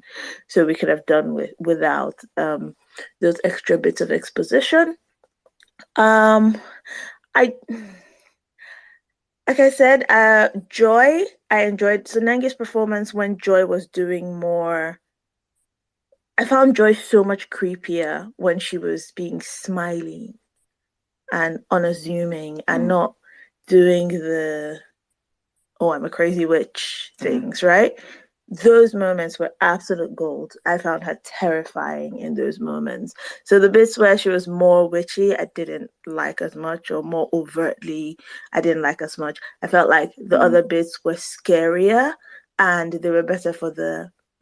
I mean, are we just misinterpreting how she is? Are we just projecting that she's a witch because she's a little weird? So yeah, I thought that would have been, but yeah, anyway, I guess that's about it for me. I really liked Juju Stories. I've seen it 3 times. I've told everyone to watch it. When it came out in cinemas, I sent money to people to watch it, and then they went to the cinema and it wasn't bloody showing, and they used my money to watch Bad Grandmas or something like that. I am still so pained, but sure. All right. Okay. Thanks, Mr. C. I don't know whether I have too much more to add. Yeah. I agree with a lot of what Mrs. C said there. Maybe there's some parts you could trim with in the second with the narration. Yes. I do like the narration. There are parts of the narration that I like because it feels like you know what scared what sketch is Chinwe, right? Mm-hmm. What sketch Chinwe is can't say we're hearing through narration, but it's possible. It's probably possible. I don't know. I haven't thought of this much, but it's probably possible we could have done without. What else? The classical music. I wasn't a big fan of that used in this in the one when he's running. I think so. Abba, yes, Abba does use classical music in his stuff. I remember in Lost Okoroshi. I loved it. It's used on Lost Okoroshi where that Okoroshi and well Sheun's character's wife on that they were trying to find transportation to a hospital or the office. I can't remember where they were going at that point, but that fitted well because it was a comedic bit and I felt like the classical music didn't take me out as much as it did with whilst he was running. So like I think when he was enjoying with his friends, I think that was okay there. But like yeah, when he was running, I just thought it felt more clunky and yeah, I didn't see the need for certainly both of it. I think some of the VFX and Suffer the Witch was something that I wasn't that big on. I didn't mind I know like it's low budget, but it's like it is what it is. They did all right, but like I guess it could probably. It's just when I think that place people are calling the sunken place. I don't know whether that's what um the directors intended, but I could see what they were doing with the green screen, and it's funny to me, which is not the intention. Which is not the intention. I think was being going for like I can just see Timony on the ground with some green stuff on in the background, and him just going and doing slow motion. It just yeah, and I think some of the editing could have been tighter. Yeah, I think in almost in every single short, I think there are parts in the editing that I could have just snipped a little bit off, but nothing crazy, to be honest. This is just a film that, yeah, yeah. Look, if most of our films went like this, except for the sound, because most of our films do that. In fact, like I don't even know what I'd say. Most of our films sound this bad. I don't think that's even the case. I think the sound in this is probably slightly worse than most. I would be, but yeah, everything else of most of our films were up to this par in creativity, visual storytelling, like writing. Oh, oof, would be in a very very good place. All right. Before we get into the summaries, I guess we can actually just go straight into the summaries. Just remember, you can review this on Nolly Data. Tweet is pinned up on the space. Let's start with Damola. What? I don't know whether you wanted to say something else, but after you do that, give us a general summary of what you thought of Juju Stories. Yeah, it's mostly just. I mean, I don't know. I've never stuck around till the end. Sorry. So I don't know how the summaries work. I know what a summary is. I just don't know how they work here. But I'll try and kind of. I feel like that would just be a rehash of everything I said. But I was hoping to maybe try and rebut some of the points that were made earlier. I don't know if that's allowed. Yeah, sure. Go ahead. So I think first, I mean, just the one I can remember. The first one is on social commentary.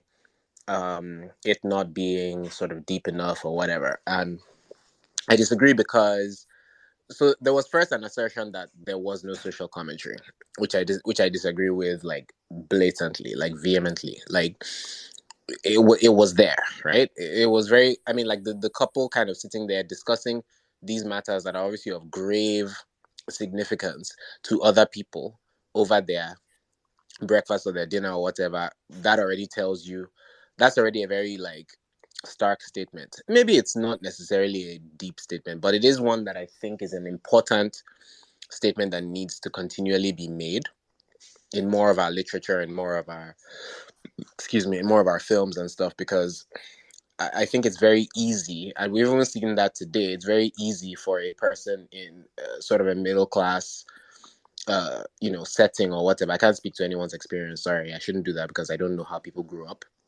But I know I've done it in the past, even as someone who grew up in a middle class home. It's very easy to live it, to think that your bubble is the world, and even worse is that because you're it's kind of, there's this weird thing that we do because we're middle class. We look at, let's say you're middle class. I don't know, people in the 90s, like when you're going to school, we used to see dead bodies a lot on the road. I don't know. I can't even remember why that was, but we always used to see people dead on the road, you know. And so you kind of feel like because you've seen that dead body on the road, you feel like you've had a taste of, you almost feel like as a middle class person, that is a traumatic event that, and now you've tasted the other side, but you haven't. You're watching it from behind your your wound up windows in your air conditioned car, and so it's almost like you're watching a movie yourself at that time. And so it's easy to kind of say, well, that's not social commentary. Yeah, rich people are rich and poor people are poor, and there's a divide.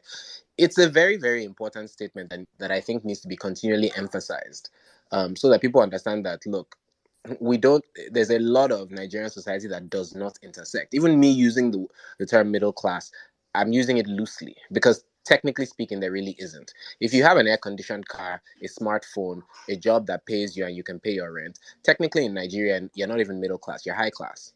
And then the people who cannot afford those things, or who need people to help them afford those things, those people are on the a lot of the time are completely on that side. There's almost no middle ground with that. So I think that's, and I think that statement was made very clearly because even though they interacted with these people, Daniel's character was, he actually had the guy fix his tires and stuff, and he gave the guy money, but that is the extent of the interaction.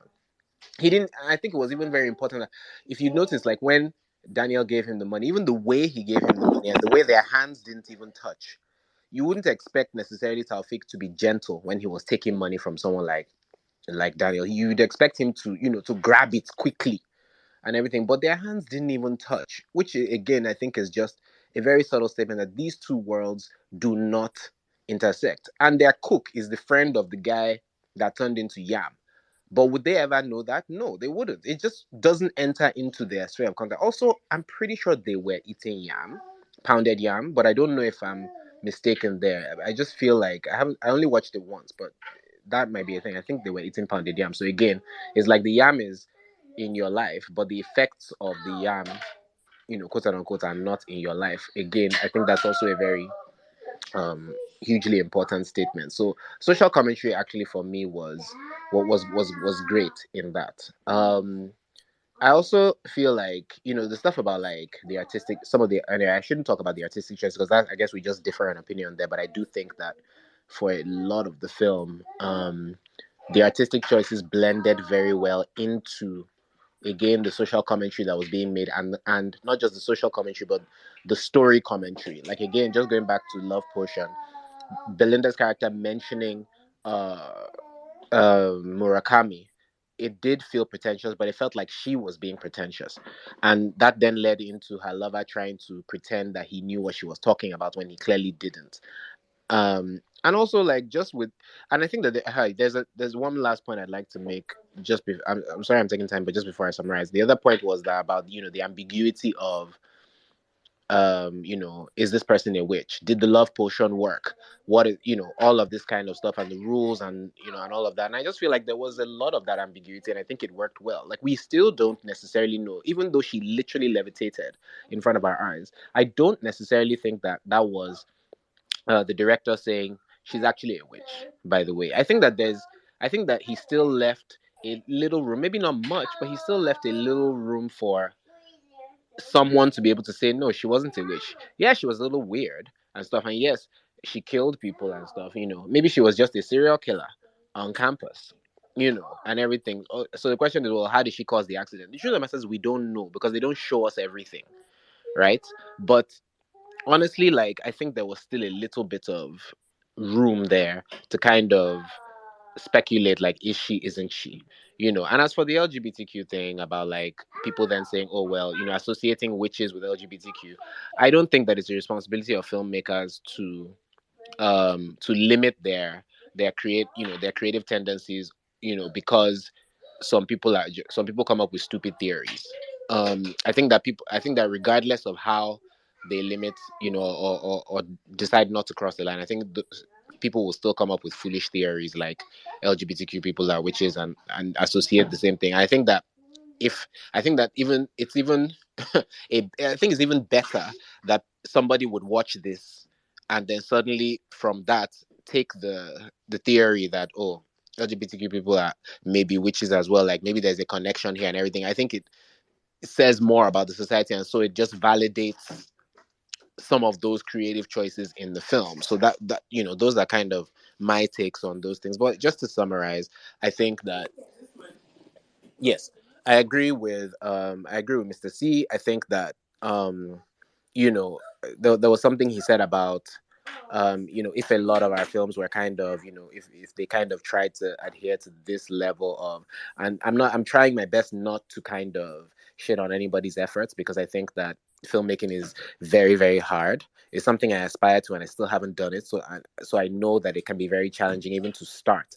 So I'm not trying to shit on crap on anybody's efforts, but I do think that what one thing that cannot be denied about the S16 you know, collective is, I mean, I've heard Abba in interviews talk a lot about the new wave, the Nigerian new wave and stuff. And sometimes, admittedly, even when I've watched those interviews, I've rolled my eyes a little bit, you know, because I don't like derivative terms, you know, French new wave, Nigerian new wave and everything. But the thing is that with what they've put out with this, no matter how you feel about them or what they say about the Nollywood landscape, you can't deny that they're definitely, I think, on the cutting edge of, you know, storytelling in the Nigerian film landscape. So kudos to them. Kudos to the cast, all of them, and, you know, everybody involved. I think it's brilliant, and I hope we see more of this.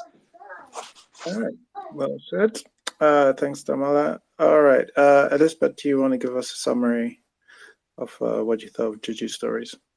So I watched again. I've watched this 2.5 times. I think it is awesome. Personally, I think Mrs. C mentioned it earlier because we've always had this argument of Nollywood not having an identity, and this is an identity, even if it's in cinema that, you know, probably new to some of us.